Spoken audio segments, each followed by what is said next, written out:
And now we've got it. All right. So double audio on the actual intro, which sorry, uh, you know, can you hear me now?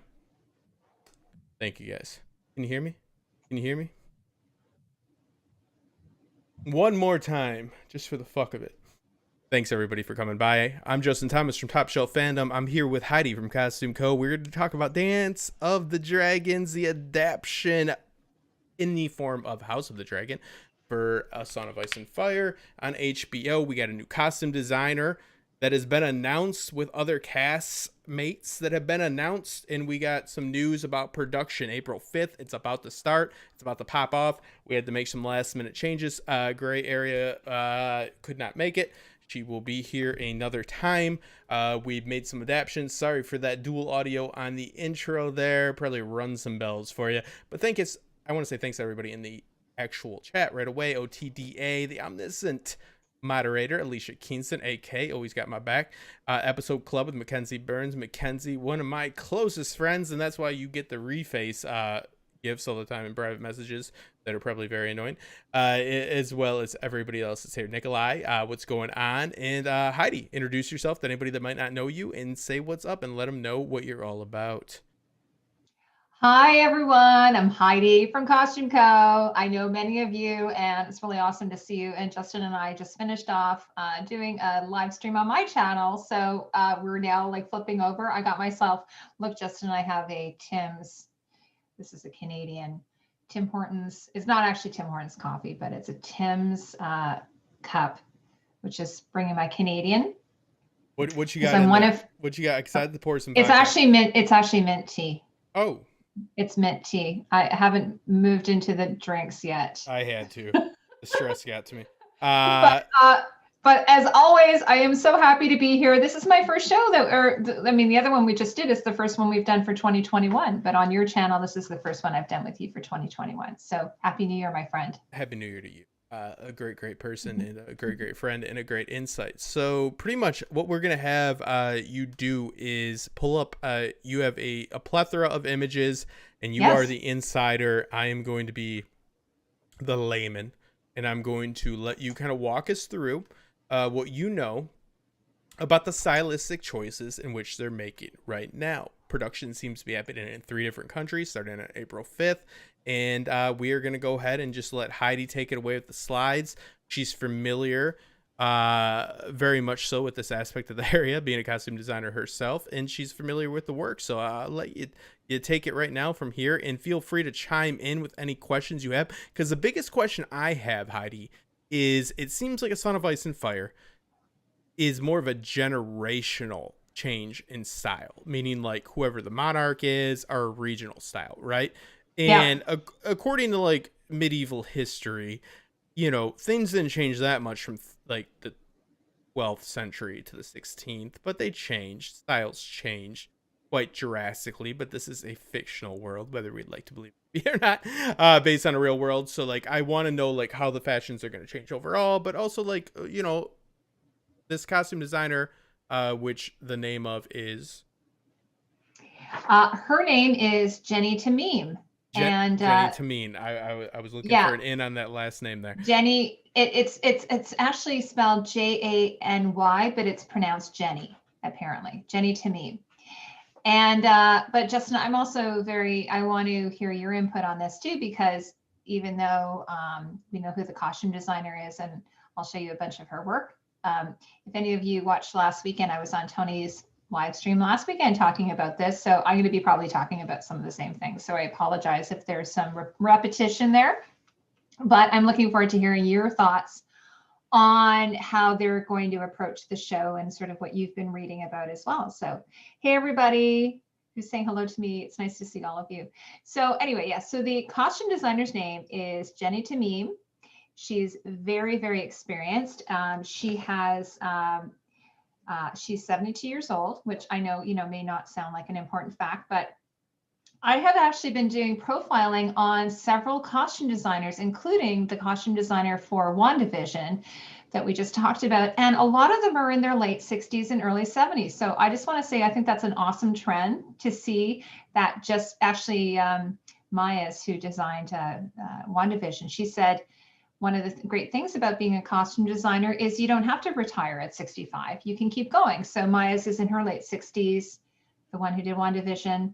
Jenny is 72 years old. So she is, has an extensive career, but obviously she is stoked and ready to take on a brand new series, which could go several seasons. Whether she does all the seasons, that's another question, kind of like Michelle Clapton. Yeah. But anyway, so and I'm gonna do the classic Justin thing where I say I'm gonna shut up, but never count on me actually doing that. So with Game of Thrones adaptation for HBO, the series, how many costume designers did they go through? They had two. Which is pretty incredible. So it was actually Michelle Clapton was the main costume designer, and then she did she did 5 seasons, and then going into season 6 they hired a replacement. She said, this is where things are a little bit murky. She originally said she left because she felt she had done everything she needed to do, but she actually went to work on The Crown, and I think that's actually the real reason why she left. Maybe she wasn't allowed to talk about it at the time. Yeah. So she left to work on The Crown. They brought in another April Ferry to do it, who's a very experienced costume designer. And it's really funny because a couple of weeks ago, Jack said, hey, we should watch Big Trouble in Little China, because my kids had never seen it. It's a classic movie. And so we decided to watch it. And it turned out April Ferry was the costume designer on that. So I thought that was really fun. And so she did season 6 for Game of Thrones. And then Michelle came back and just did like a couple of episodes. So she did some of the final Cersei looks the producers called her and asked her to do that. And then she returned to do the final 2 seasons. So really, and then Michelle had 2 assistants who did a lot of the work as well. So Justin, I'm just realizing that this PowerPoint that Jack has loaded here for me is the wrong one. It's actually... Oh, take your time. We can switch back.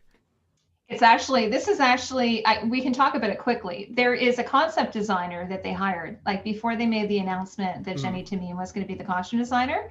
They made an announcement that that they had hired a concept costume artist, or costume concept artist is actually what he's called, named Benjamin Ip. So this is actually his work here, which is what I have. And he had worked on Maleficent, doing some of these realizations.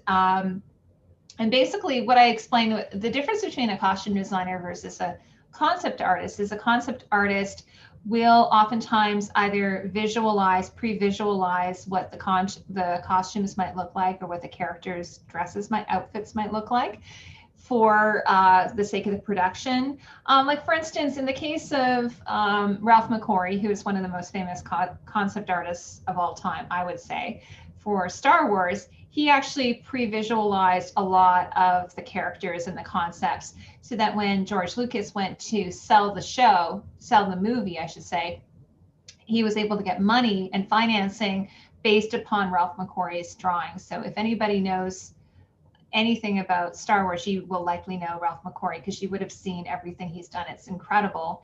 In fact, The Mandalorian has even gone back and used some of his pre-visualizations that he came up with well before, that they didn't end up using in Star Wars or any of the series. So just incredible work. So this is what one man's trash is another man's treasure type absolutely. of deal. That's so interesting to me.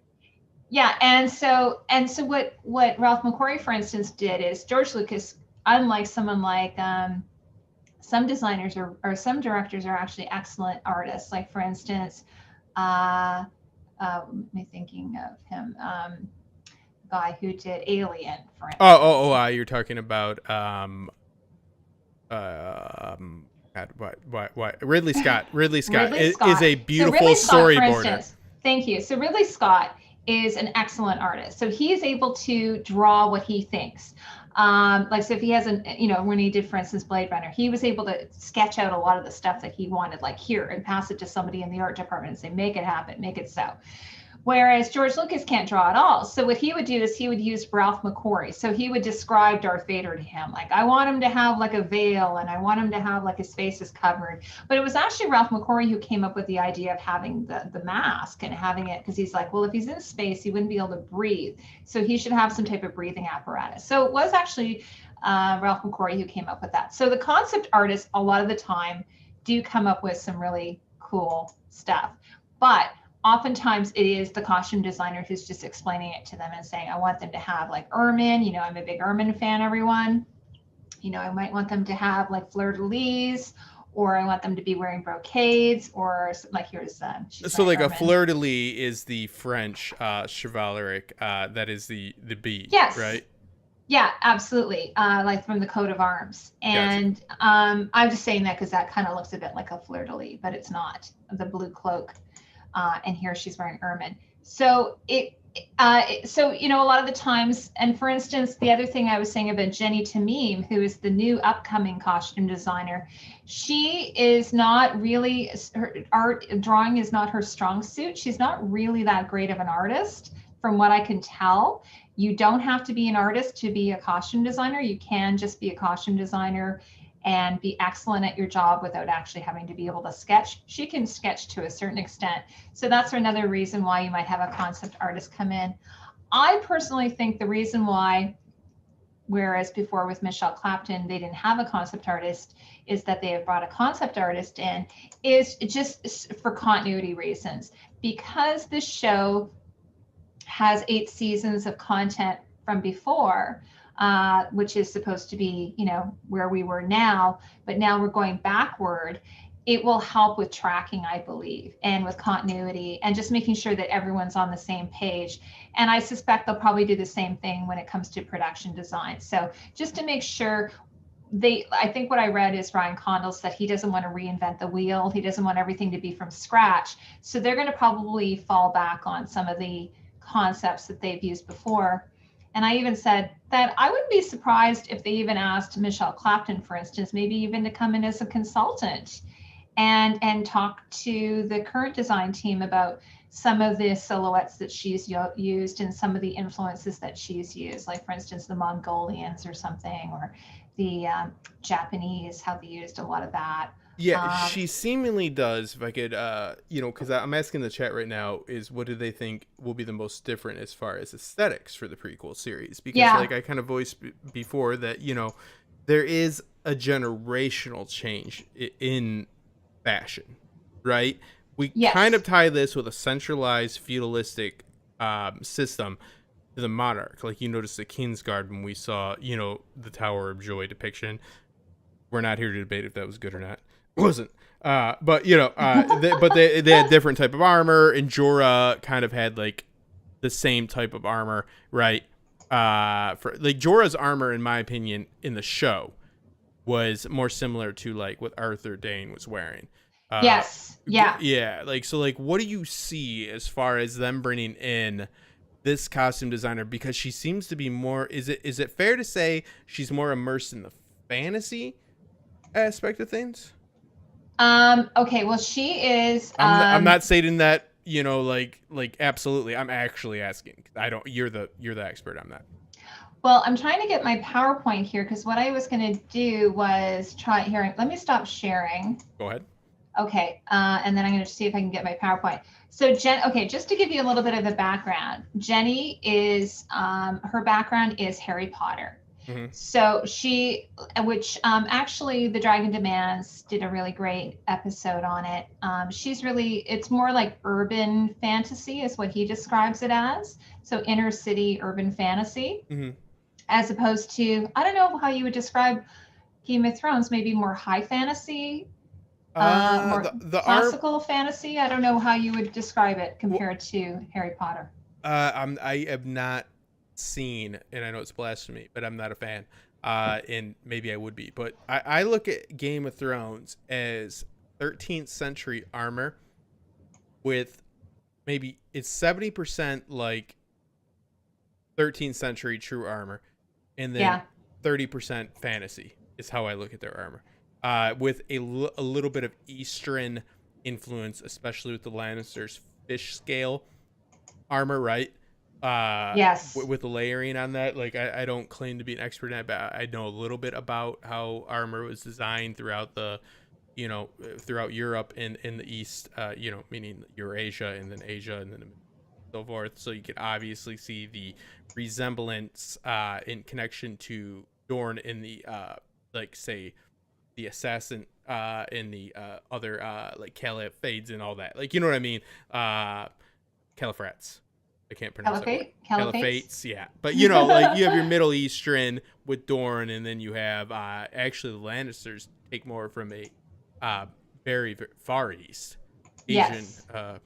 you know, inspiration, and then you have more of the classic whole French armor when you go to the Reach, and then with the North you have more of the Anglo-Saxon and even Nordic, you know, meaning Scandinavian types of armor. So like, should we expect a drastic change in garb? Because I'm just talking about armor, but like No, I don't yeah. think so. So let's say, I think Tony was saying to me, let's say it's actually only like 70 years earlier, I believe, what we're talking about, the prequel. Mm-hmm.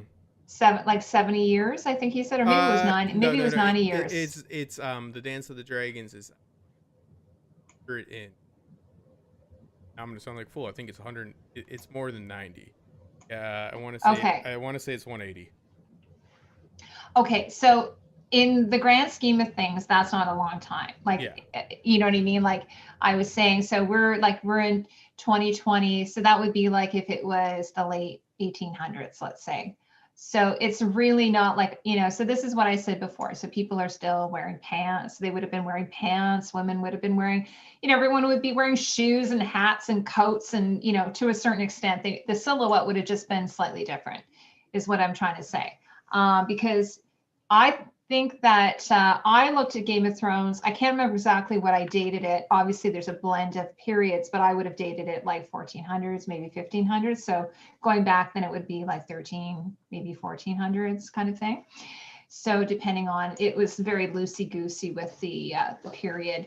And I did try to explain that to people that it, you know, even though it's a fantasy setting, it's still real. It still has a medieval feel to it. If medieval, I mean, the armor, the clothing, even just this, you know, the setting. There's no electricity. People are using candles. They were using cutlery, which actually, were they using cutlery? Which, you know, they wouldn't have had cutlery back then. They would have eaten with their hands.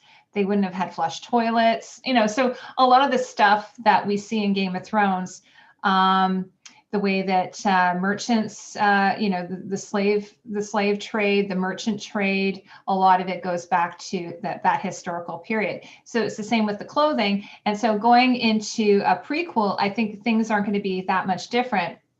But what I did say is that I would love to see some of the things that were in the book that Michelle decided, okay, I'm not going to use that. Like, for instance, jewelry.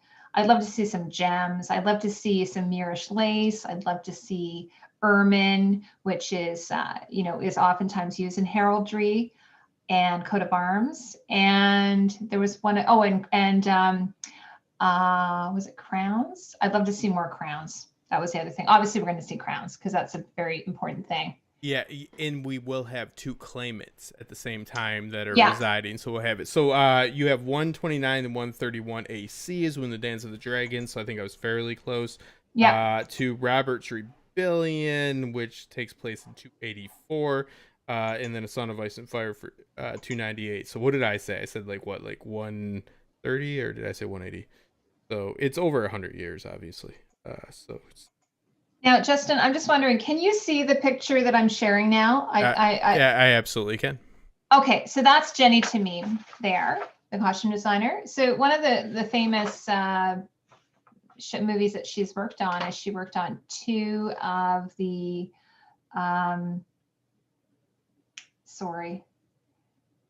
James Bond. She did two James Bonds. So actually, there she is standing in a wardrobe with the James Bond. Did you know that he has no time to die? Like, that's my excuse. Like, I went to the doctors. Die. You know, I went to the doctors the other day, and they're like, I'm like, I got no time. No time to die. Yeah. They're, ooh, it has. Yeah.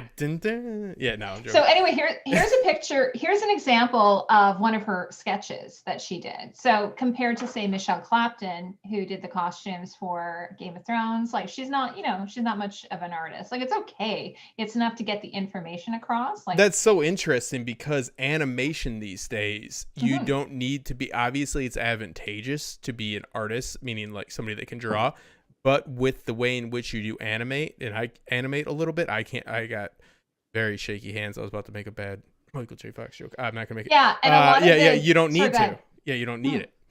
Yeah, and a lot of the digital artists aren't even using pen to paper anymore, or marker or what have you. When a watercolor, whatever medium they are. This is what this is pencil crayon. Because Prismacolor is one of her. I guess she's an ambassador for them.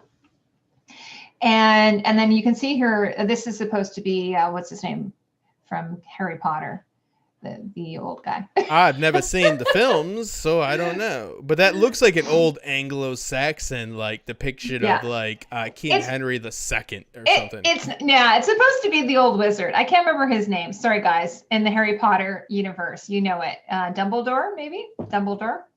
And these little, you see in the corner, there's some little swatches. Those are fabric swatches. So that's a classic thing that you see in costume design. So once a costume designer, they make a decision on the fabric, they put what's called a fabric swatch on it. And then that way the cutter, the person who actually makes the costumes, will know what the fabric is supposed to be. And oftentimes these are in a folder somewhere. Sometimes they're put up on a wall. Here's some examples of some of her Harry Potter. So she did 6 Harry Potter films. I was going to tell you also she's the winner of a Costume Designer Guild Award in Excellence in Contemporary Film for Skyfall, which was 2012, a James Bond film, and Excellence in Fantasy Film for Harry Potter and the Deathly Hallows Part 2. So she didn't get it for Part 1. I guess Part 1 wasn't good enough in 2011. That little girl looks like a Christmas tree. Yeah, it's because it's tiered. She does look like a little Christmas tree. It's really cute, actually. So, and then I think this is her as well. If there's any Potterites in the chat, I kind of like that because that's almost like a Germanic berserker, an even old time Roman legionary. They used to wear the headdress with the lion. Yes, yeah. It's actually really beautifully crafted. So do you think we'll see anything like this? Like the Northmen mean more like primalistic? Because what I saw as far as, the distinction between the North and the South with the contemporary, again, we're not talking the books, people, because the books are better, obviously, and we have agency over the story, and we think what we think, and it's fantastic. But the show, I saw a lot more boiled leather, right? Yep. Gambesons and stuff like that. Do you think do you think we're gonna see like more of like, you get what I'm going at, like more Norse, more any like primalistic? You get what I mean? Like, do you think they're gonna go more of that like Celtic even? Yeah, well, there is a little bit of actually in Game of Thrones. There was quite a bit of Celtic. I'm not sure, so it's going to be interesting to see what they decide. So the first thing is that the showrunner and the script is what Jenny will go with, right? So she'll have meetings with the showrunners. She'll read the scripts, and that's going to be her starting base. And then, as I was saying, I have a feeling either they will then maybe have like some kind of storyboards of the original series all around for her to riff off of. Maybe what they'll decide to do is use the same silhouettes, but just use completely different fabrics.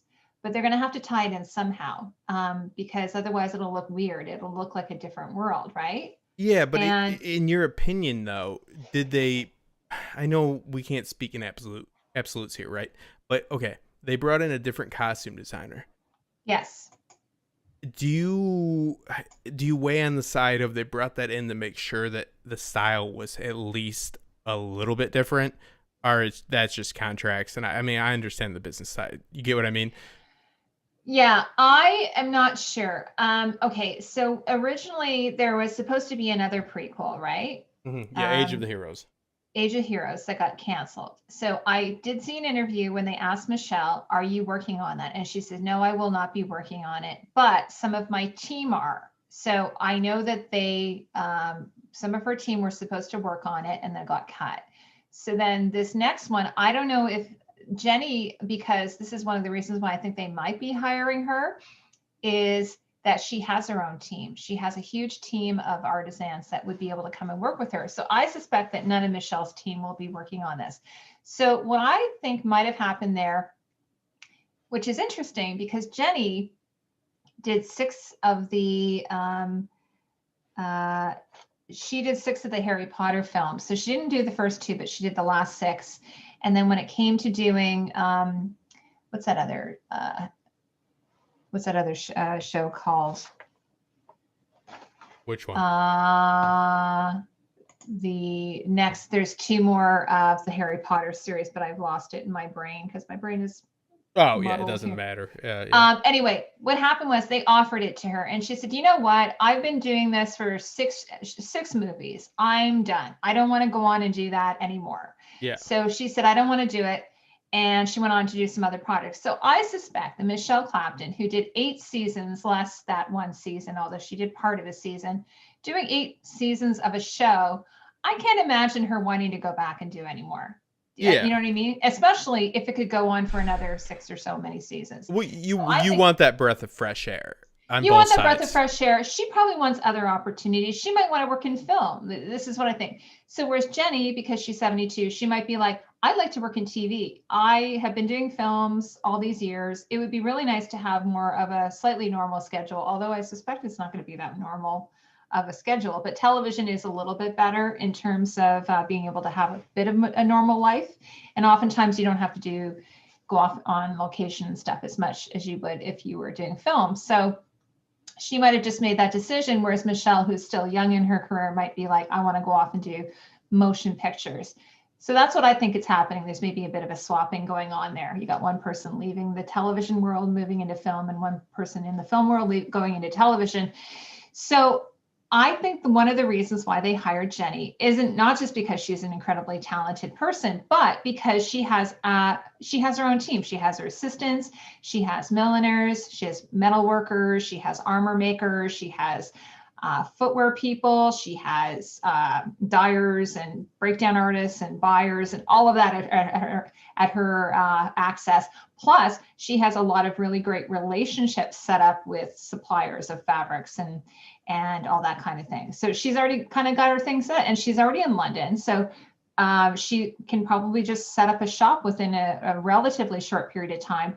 They don't have to go and find all these people. Whereas when Michelle was starting, because she had come out of, I believe, mostly commercials, some music videos, some small films. Yes, thank you guys. Fantastic Beasts. Oh my God.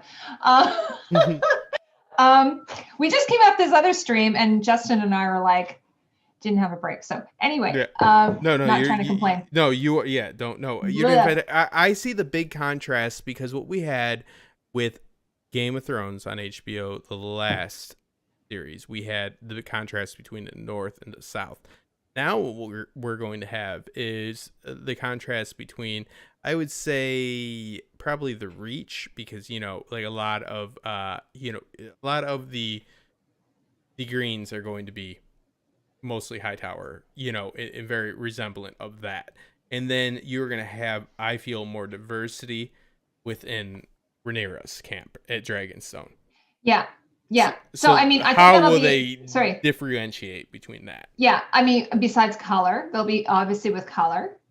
Okay, so what Michelle did, and I always thought this was a really great idea that she did, when she decided of all of Westeros and then sort of the outlying areas, what people wore, is she looked at what was around them, like what was available to them. So in the North, you'd have wool. In the South, you might have access to the silk trade. Or gemstones, or like I always thought, I was always laughing about the Ironborn. I'm like, sorry, where are these guys getting their fabric from? I used to be like, oh, maybe they're taking sails and cutting up their sails and making those into cloaks, and or they're covering their, I don't know, they're using canvas or something. So depending on where the regions that they live, they would use the materials that they would have. So obviously the royal family would have access to pretty much everything they want because they have a lot of money and they're able to get things through the trade routes over, from Essos and importing items, whereas the lesser regions wouldn't have as much. So I think that, I think one of the things I'm going to be looking to would be their sigil. Are they taking a nod from their sigil? Which is, when we see artwork, oftentimes they do. They'll use the sigil as a starting point. They'll use the colors from their sigil. their house colors, obviously. And they did that in Game of Thrones very, like a lot. So I suspect that's going to see that. And they're going to have the reds and the greens. Obviously, that's going to be a major thing. And fabrics, like the types of fabrics that they're using. And then the silhouette. So that will be, I think that will be something that they'll have to nail down really early. And we will see that, I think, in season 1, because the silhouette is going to be the most important thing for each of the different groups. So for instance, I was just going to give you an example, and Asun's here. So in The Witcher season 1, there was a little bit of a disconnect. And going into season 2, they've hired a different costume designer. But the issue should have hired different CGI people, but go ahead. Yeah. So the issue with the costume design was they apparently weren't allowed to use the video games. That was off limits to them. They weren't allowed to use that. There was a copyright issue. The premise in which they fair enough. Apparently the TV show is based on the books and not based on the video short games. stories that inspired that. So a lot of the fans were upset about it because the costume designer decided to do something really crazy with the Nilfgaard armor, which, I mean, I didn't mind it so much. I know a lot of people really hated it. And then Asun the other day showed me the new armor, and I'm like, well, this doesn't look that much. Like, to me, it didn't really do anything for me. I was like, well, armor's always a funny thing, right? Yeah, and I know Tony hates that armor within The Witcher. Yeah. And I love Tony. He's my boy, so it obviously. Looks like garbage bags. But at the same, I don't agree with him on it, to be clear. Like, I mean, like, it is fantasy armor, and I think it is what it is. Like, but again, you're not like, it's not like you're right or wrong. It's just like what appeals to you. So the fact that Tony, a smart guy that I respect, doesn't like that, it speaks about, you know what I mean? Like, there's got to be a big percentage of people that also don't like it. He's just not, he's not hating the hate. He's trying to like it. So, you know what I mean? But there's differences of opinions, and that is what it is. I didn't think it was like, it's just fantasy armor. I kind of write that off. Well, what the costume designer told me is that it was rushed. It was super rushed. They didn't have a lot of time to come up with it. So this is one of the things where, like, like for instance, Maya's, who we just talked about in WandaVision, she said she had a lot of time to actually, work things out. And she thanked Marvel for that. Whereas obviously in The Witcher, he was really rushed. And that was something that, if he had been given more time, he might have been able to, like, okay, this, here's a fun idea we could do. And then maybe after they sort of, I don't know, tested it or just got some audience reaction or something, I don't know, they could have changed it. Like how they did with, there's this Sonic the Hedgehog. They came up with a Sonic design. My son. Human teeth. Yeah. My son totally lost it when he saw that. Like, he's 14. He was like, what? And so they reacted and they said, oh my God, like this could be a disaster. So they went back and they fixed it. So they could have had some opportunity to maybe troubleshoot it and come up with something. But instead, they screwed it up, and now they have to scrap all of those costumes, and now they have to go back and redesign the whole thing, which now again the fans are like, it's terrible. So they're back in the same place. So I think what they're going to have to do with Game of Thrones, the House of the Dragon, is try and nail down the silhouette early, like Michelle did, and she did such a great job with that, because from there it's so easy. I mean, not that it's super easy, but you know what I mean. Like, you've got the silhouettes, you've got the fabrics, you've got the colors, and then from there it can go outward and just get better and better and better. Because the first season, Tony always says, he gives season 1 always a little bit of a break, because that's sort of where it's finding its legs, right? Tony's a fair guy. Like, that's what I'm saying. Like, I didn't have an issue with it, but I wasn't all that immersed in like. But it speaks volumes as somebody that isn't looking to hate on things. That's furthest thing from somebody like a content creator like Tony would be looking to do. What I think that I see happening is the biggest differentiating aspect between these eras would be chainmail to full plate, right? Yeah. So I expect to see, because as somebody that is a pseudo, armor historian, Hema enthusiast like myself, I know that you have chainmail and then you have full plate. Like, so like you differentiate that. So I think that if they want to distinguish this era, that we might not see, we'll probably see boiled leather still, but we're also going to see a lot of Eastern influence especially with Damon and so forth. Yeah. And you'll see because they always depict, George is all about depicting like the shiny, the Dolores, right? The High Garden Knight. In this way of they have all the armor, they've got all this like shiny, nice form stuff, and the Northern are tough men. They don't necessarily we're not gonna get the Hour of the Wolf. Maybe we will, maybe. But I think they're gonna maybe go to more of a chainmail. Yeah. Does that make any sense to you? I think that would be Yeah. the way to go. The different. Yeah, for sure. Or even scale mail, maybe some scale, Absolutely. which is Yeah. older, and like gambesons, as you mentioned. Mm. Um, Turtlenecks that stop you from getting slashed. yeah. The other thing that was really like kind of more Persian, and we did see a little bit, tiny bit of this, is you have the mail, but have some plates within the mail. Yeah. You know what I'm talking about? So you've got the links, and then you've got some bits of plate there. I think actually we saw that with Stannis, who, by the way, I haven't done a video on it, but I want to. We've been talking about doing the best Game of Thrones armor. I'd say his armor was probably one of the best in Game of Thrones. Well, he had a nice mixture, and now Rob Yeah. had this as well. You have a boiled, Yes. you had a boiled leather, but then you had the plate paladin, right? And then you had a Yeah. neck brace chest plate that overarcs from like here, and then you have boiled leather, opposed to the full caress. And if I'm mispronouncing Yeah. these, it's because No, I'm you an got it idiot. right. Yeah. Yeah, but My yeah, only issue with the Stark armor, though, is that the plates, which were sandwiched between the leather, they weren't overlapping. So there were these gaps. You had like it was almost like on an angle. So you got Yeah. the plate, and so there would be these gaps. So if you were to stab someone, it would go right in between. and So technically, they should have been overlapping like absolutely. that. And like Jess just brought up, thank you, Jess. And this is something I was actually about to say. Probably said it better. Yeah, maybe a few. The Riverlands was juxtaposed to the Valyrian influence. Yeah, I see the Riverlands as what we might see more so with Rhaenyra's camp. I think they Yeah, were a and nice they wore mix. scale mail. Yes, That's what theirs is. exactly. Although it's not proper scale mail, it was actually leather. Yeah, It was kind of like more what do you call it? What do you call it when you go fantasy? It was like fantasy armor. yeah, because it went with the scale technique of the layering Mhm. over layer, right? And this is Yeah. just from eyesight, but it was mostly still in a cloth form.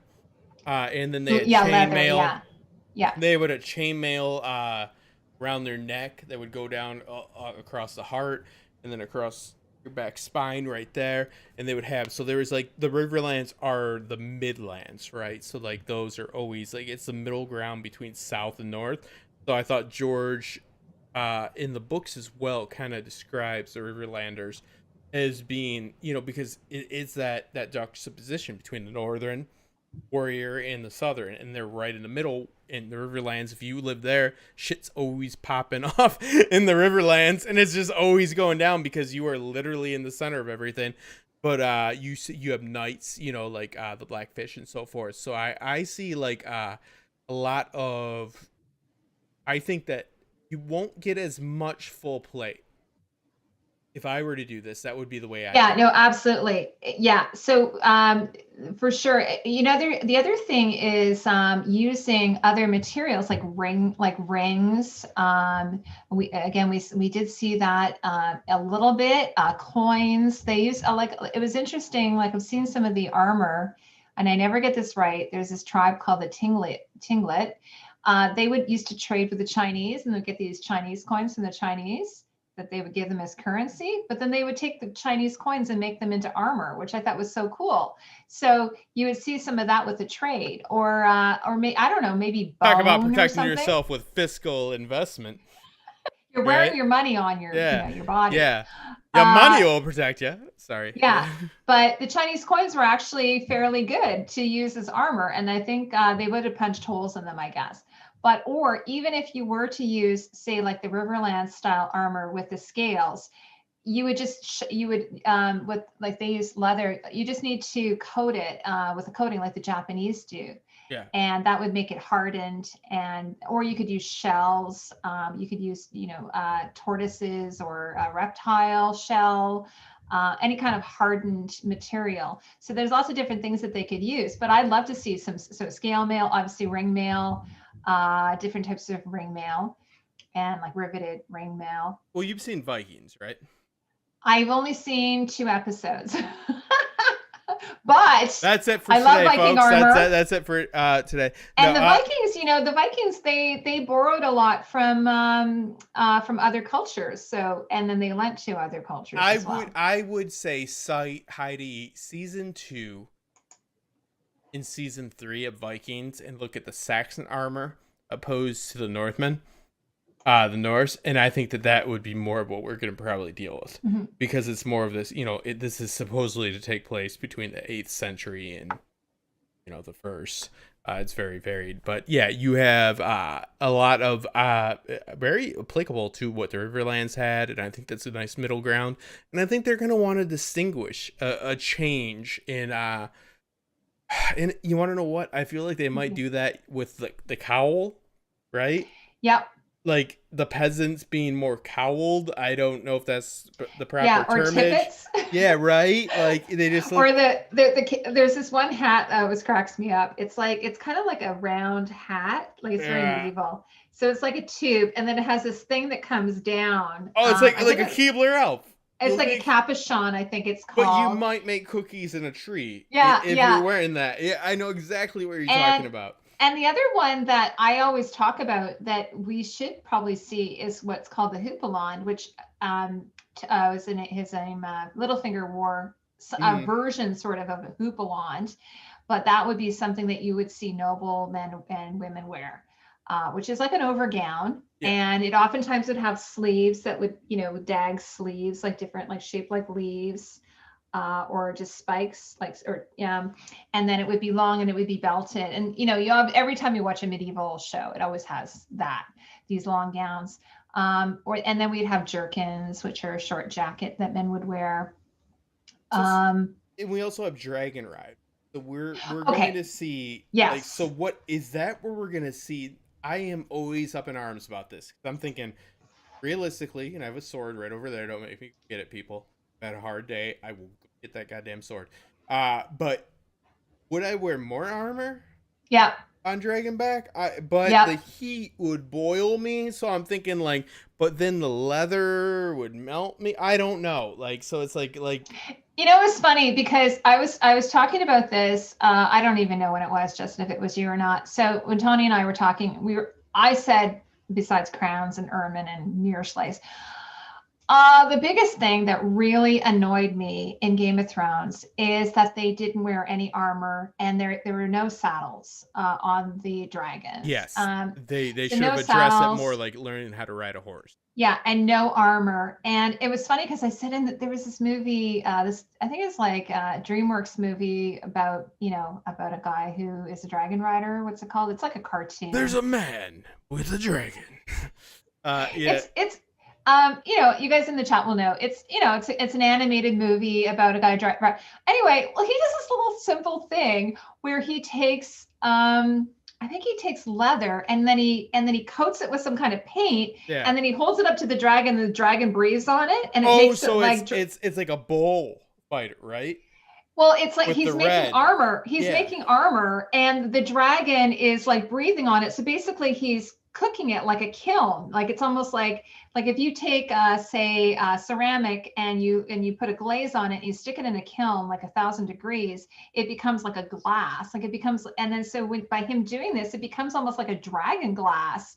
And then if you wear that, first of all, it'll be light, but also it'll protect you from the heat. So it's just like, why didn't they do that in Game of Thrones? Why didn't they make their own? They were making dragon glass. Why didn't they make their own armor? Counterpoint, Heidi, because that is the most dangerous way to achieve a How to defensive train your garb. dragon. Yeah, Thanks, Reese. Jesus Christ, are you serious? It's Well, like, no, hey, it's Justin, not if dragon. I just take my shirt off and let a guy shoot at me and hold it up, and then I'll put it on and it's bulletproof. No, because it's incredibly dangerous to achieve that. He put this paint on it first, I don't give and a then he shit. held it I'll up. paint this. That's why, Heidi. Are you insane? Oh, why didn't they just let a dragon breathe fire on this thing that they painted 2 inches from that? You can do it in a controlled way, like Like a controlled burn. What's that thing called where you a bellows? You have a bellows, so you make like a thing, like you make it out of ceramic, bellows? and then you have a bellows. But instead, you could have like a funnel and have the Fair enough. the I love dragon you, and yeah. Your IQ level is way higher than mine. I'm just saying. the ideas person here, okay? I'm not the one who's going to tell them how to do it. Like they have to figure this out on their own. I'm not the showrunner. I'm just saying. Like, why didn't more people just like get a paint their because clothes? obviously you're not going to want to wear metal. Like metal may not be the best thing to be wearing on a dragon when it's hot because it's going to cook on your body, right? It conducts heat. Yeah, I'm with you on that. But then your answer is, let's go put a spoon in the microwave. You know what I mean? Like it's like, no, that's clearly like glass blowing. Exactly. Yeah, it's like, hey, everybody. Thanks, Jess. I got it. Okay. Anyway, I'll abandon that idea. Sorry. I love it though. I love how that's why I love you, because how casually you're like, what the fuck are these idiots doing? They are just letting a dragon come and blow fire. Well, I mean, meanwhile, you put Danny in a fur coat, for God's sakes, which is like probably going to catch on fire, like Michael Jackson in a Pepsi video or something. Like. Worst case scenario, you got Danny without a jacket, though. You know what I mean? Well, yeah, you wouldn't be upset about that. Well, actually, she is the unburnt, so I guess it doesn't matter. Yeah, her, but, pretty sweet deal. No, all fairness, though, that is a valid point. Let's all jokes aside. I'd like to give you a little shit. Okay, but we can agree that it would be good for them to have some kind of armor, even if it's like a fireproof type armor, right? Well, yeah. Asbestos. So what if? Okay, because you're on it, like now he's like, but I'll keep as preview. He talks about him having Valyrian like steel armor. Yeah, but I still have to imagine that. I don't know, because because is a conductor of heat.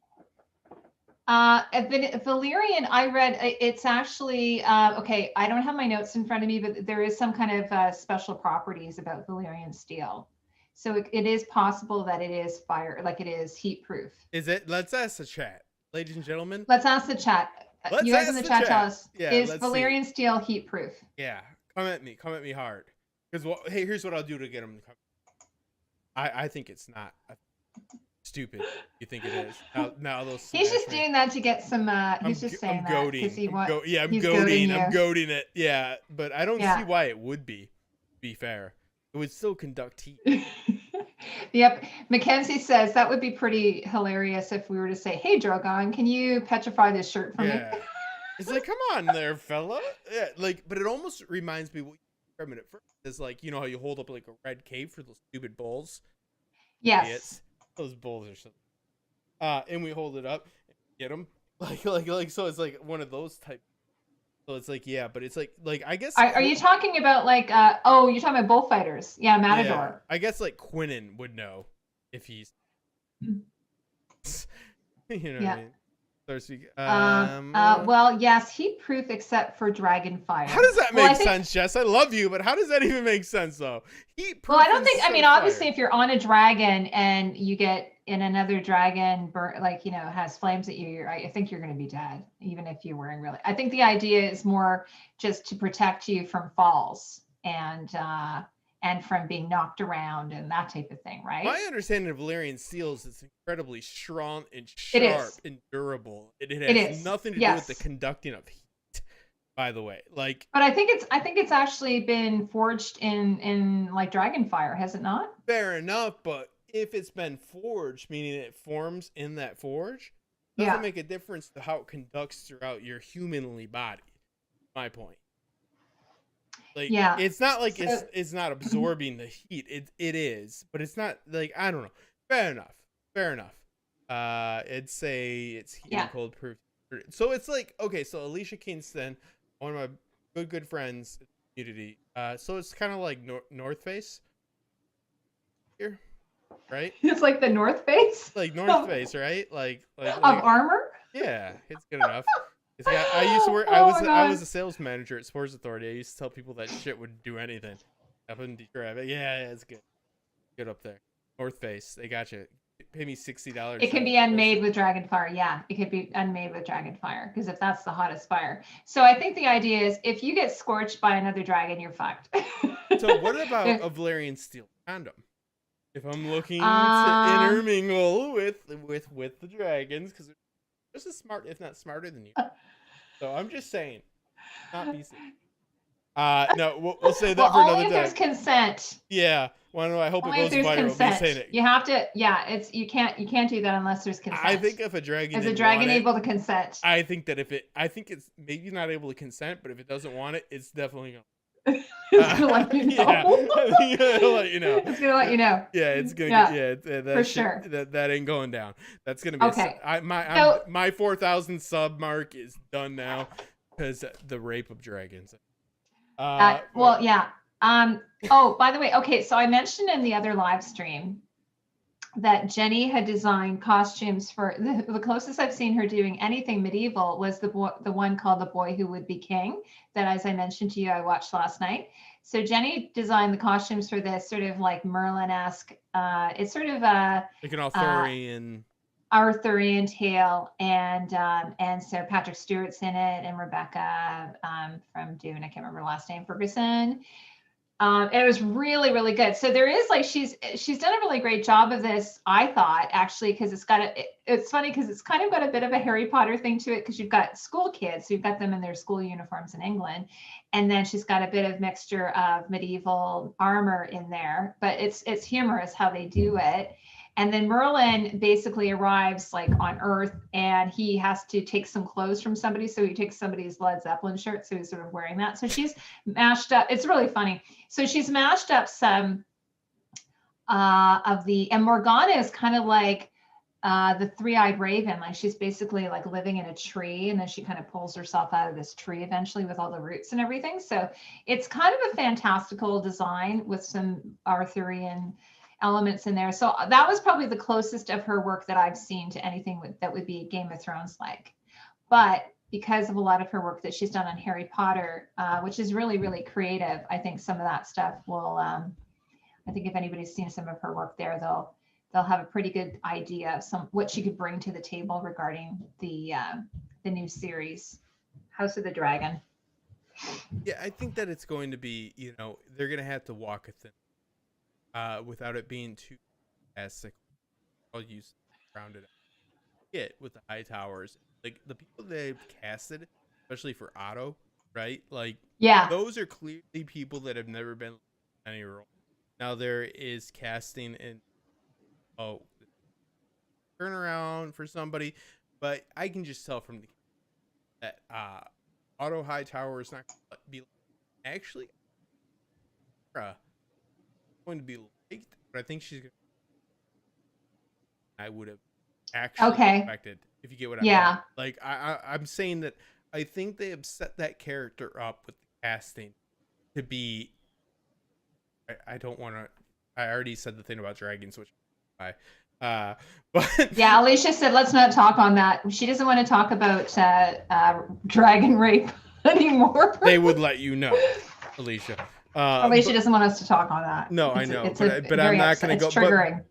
But at the same time, I think that definitely Rhaenyra is set up as a character that we are going to have empathy for, but we're also going to see as the underdog. Clearly, they have casted somebody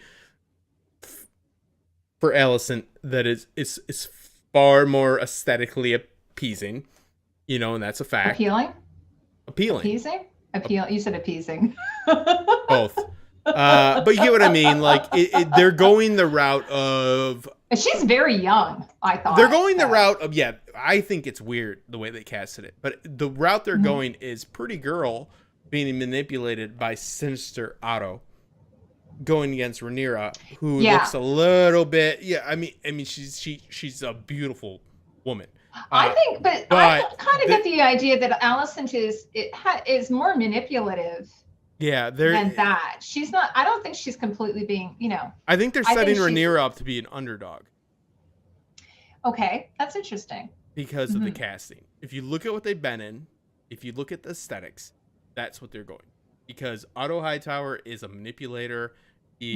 That's within the lore. And then you look at who cast for him. Look at everything from he was in the movie with Snowden. He was in Snowden. He played all these manipulative, roles. And he comes off in a very, very bad way, like a insidious sense. So I think that they're definitely going to play off of that. That Rhaenyra is going to be more of a tomboy.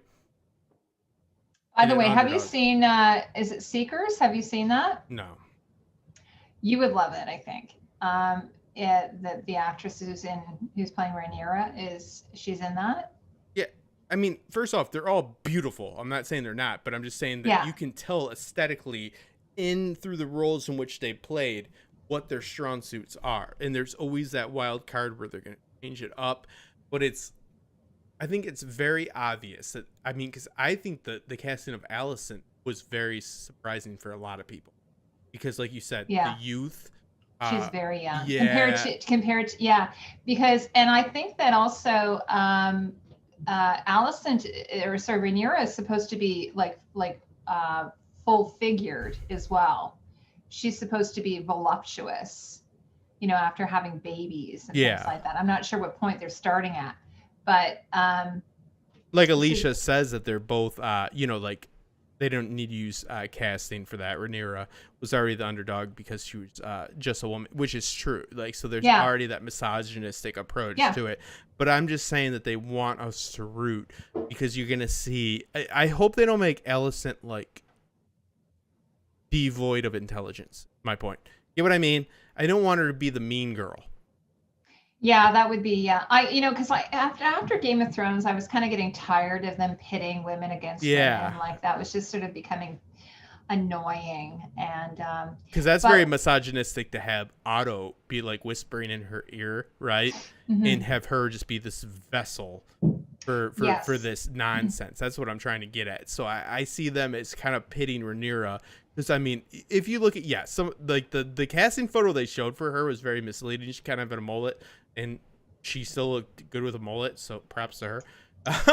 You know what I mean? She has the same haircut as the lady from Raised by Wolves. Raised by Wolves. I was like, oh my god, they went to the same hairstylist. Yeah, he said, "What do you want? The party and back?" Yeah. I have to say though, her haircut might have been like that because of Seekers, though, because she plays sort of a ghostly character, and it's almost like she's supposed to be like from the 80s or something. I just get this feeling that she's like from the 80s.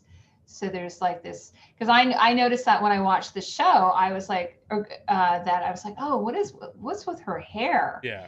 And where I've seen other pictures of her where her hair is actually off her face. Yeah. And I could see it more. But like other people have said, I want to wait to judge until I see hair and makeup and clothing, and which is fair. All we can do is we can speculate off of what we have, the sources that we have, and it seems that they definitely casted a more stereotypical fairy tale princess type for Alicent than they did for Rhaenyra. I would be very dismissed to say any otherwise. That's insane. The only one I had a little bit of a problem with, and I probably took a little bit of a ripping on this, was Matt, because I couldn't see it. And it was funny because it just sort of like, I just saw him in this terrible movie, because like he's usually really good, right? He's a really good actor. I really like him. But I saw this movie called Patient Zero. It's like a zombie movie. Yeah. Does he do the American accent in that one? Oh, it's so bad. That's one where he does the American accent. He does an American accent, and he's having a love affair with what's her name from Game of Thrones, Natalie Dormer. And John, what's his name's also in it. So I was just like John Bradley. Bradley, yeah. Sam, so right? The thing is, I saw because Stanley Tucci's in it. I saw that, I was like, oh my god, this is going to be so good. It's a great premise. And because he's supposed to be like a half breed, I guess, he's like between being a zombie and a human. he hasn't quite turned or something. So it was a really cool premise. And yet it was so bad. Like I just said to Jack, oh my God, I can't even finish watching this. This is just the worst thing ever. And so this is like an example of where, you know, bad things can happen to good actors. Well, yeah, and that's all about role choice, right? Like, and I think this is a good move. I'm in agreement with your, you know, big Mets. I think that he proved himself with Crown by playing Philip. Fantastic. I ranged actor, and I chance to show. I'm serious. I love Crown. I'll be a yuppie for day long. I'll be a mark. That British Oh, hoity-toity stuff all yeah. fucking day long. I'd never seen Doctor Who because I'm not, you know, like I do things outside of the house, so like I'm not into it. But like, you know, like I'm just not a big fan of it. It never really connected with me. But Jenna Coleman is a big part of it. A lot of actors and actresses, blah blah, blah, all actors, correct then, which I agree with. You know, have all been a part of it, and we've seen some real talent. I think Matt Smith is really going to shine in this role because he's going to be insidious. He's going to be deviant, right? He's going to be manipulative. And we see now, like Alicia was saying, that it's like it shouldn't come down to like Allison being the pretty one and Rhaenyra being the Yeah. dumpy one, because that's Yeah. not the case. The case is that the case is people chose a side. They got this shit passed because they didn't want you know, Daemon to be able to take power. And then it backfired because they're like, hey, the scumbag, I don't want him to be in power. He's like, I'll marry my niece. It's like, yeah, he's a scumbag. He probably would have done that. So you probably should have saw that coming. So they're changing all these laws. So it's like, it's not a thing of like, you know, the mean girl versus the dumpy girl. So I don't want that to be the thing, because that is not at all what the Yeah, issue is. and George is he's it sounds to me like he's okay. First of all, I want to say is Ryan Condal. I mentioned this last week as well.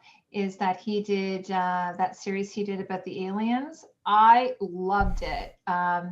They only did 3 seasons of it, but it was so good. And after I saw that, I was like, oh, he's doing the new Game of Thrones show. I'm on board because it's excellent. And then on top of that, George is also involved. So I was really pleased to know that. So hopefully that'll, you know, because I feel, and I don't know if you got this impression. I got the impression that when they did the original Game of Thrones, they were like, thank you, George. Thank you for letting us, you know, have this. Yeah. And then, okay, here's the door.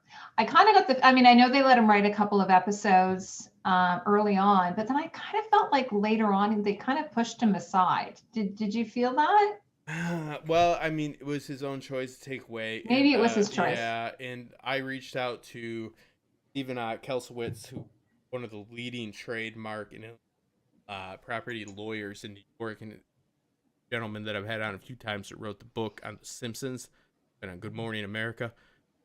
He has been he wrote the book on Better Call Saul, Black Mirror. Oh yeah, yeah. You told me about this guy. Yeah, This yeah. guy's interesting. Well, yeah, and he's an actual lawyer. Yeah. So, like, I've reached out because, like, I feel there's very few people in this community that actually, like, that's why I love, like, your connection to the actual, you know, production and stuff like that, at least having experience within this world, and that's valuable, and we should take it when we have it, not just, like, what we think goes on or what we read on Reddit. And, yeah, so I messaged him, and I gave him the details, because from my understanding, the only thing that's ever been stated legally is that HBO owns a setting of West, right? Okay. And that they cannot make up. So, for instance, you know how there's way more like Tyrells in the books. There's, you know, the brothers. They can condense characters, but they can't add another Lannister and do something with that. Those are things that George needs approval of. So it's Sure. Okay, that's interesting. it's a very weird gray area in which they work within, and that people need to understand that I totally believe 100% within the legal rights, because I asked him about Duncan Egg. He said there's no way HBO could do that without George's approval unless he signed a new contract. He said, Oh yeah, no way. yeah. There is no way. And But I mean, that goes you know, with my thesis, though, to finish up, that the reason that this has been leaked is this is a calculated, very pinpoint leak that they do to get the fan base, the social pressure on George to do, because he said from the beginning, and I saw a creator in which I actually like, what was his name? I think it might be Think Story. I don't remember his name, but I was very disappointed in him. Why create? Why create? Well, I think he's fantastic. I have no. That's the name of the creator, is Why Create? Oh yeah, he's actually got. Oh, that's a nice name. That's a cool name. Yeah, he's kind of a dick though. But no, I don't know him personally. But But the thing is that he stated in one of his last videos that George has always wanted Duncan Egg. And I messaged, I was like, dude, I'm just telling you, like, George has shut this down. I'm not trying to be like, listen here, I did this privately. Like, George has always shut down the premise of doing this. He wants to finish those. So, like, that's just because I found it, because I really appreciate him. And I think he's a very, very talented creator. And I'm not trying to be virtuous or anything like that, but I was like, that's the first time I heard this guy. There have been rumors about it. I've been seeing some rumors. But it's all bullshit, because it's all it is all to pressure George. Like, from what I know, George, I don't know that George maybe could be in on it, but the premise that we're working off legally is that George gave them no go ahead, no flag to keep going with that property. He said no on Duncan Egg. Yeah. Absolutely no. He said, until I finish them. Now we get leaks, and we're talking variety. We're talking calculated, synchronized, specific leaks at a certain time to give social and public pressure on George, right? To let them do. Because what would a series, or what would network like HBO Max and HBO want to do right now? They have that churn effect going on where they can't keep people. So what they need to do is the most series possible, and they need to keep people subscribed. What is better than animation in the age of COVID, when you can have bubbles and people don't have to be by each other? That is why this stuff is being, now I don't have confirmation on this, but I do have confirmation on he turned them down legally, and there has been no documented change of status legally on what they own. They cannot do Duncan Egg unless George does. So the smart thing to do as a network, if you want to push somebody's hand, is to do public pressure. Meaning social networks, put it out on Twitter like they have. Oh, you're like a conspiracy theorist now. No, well, I'm like a realist. Because George won't talk about it. He won't even say anything about it.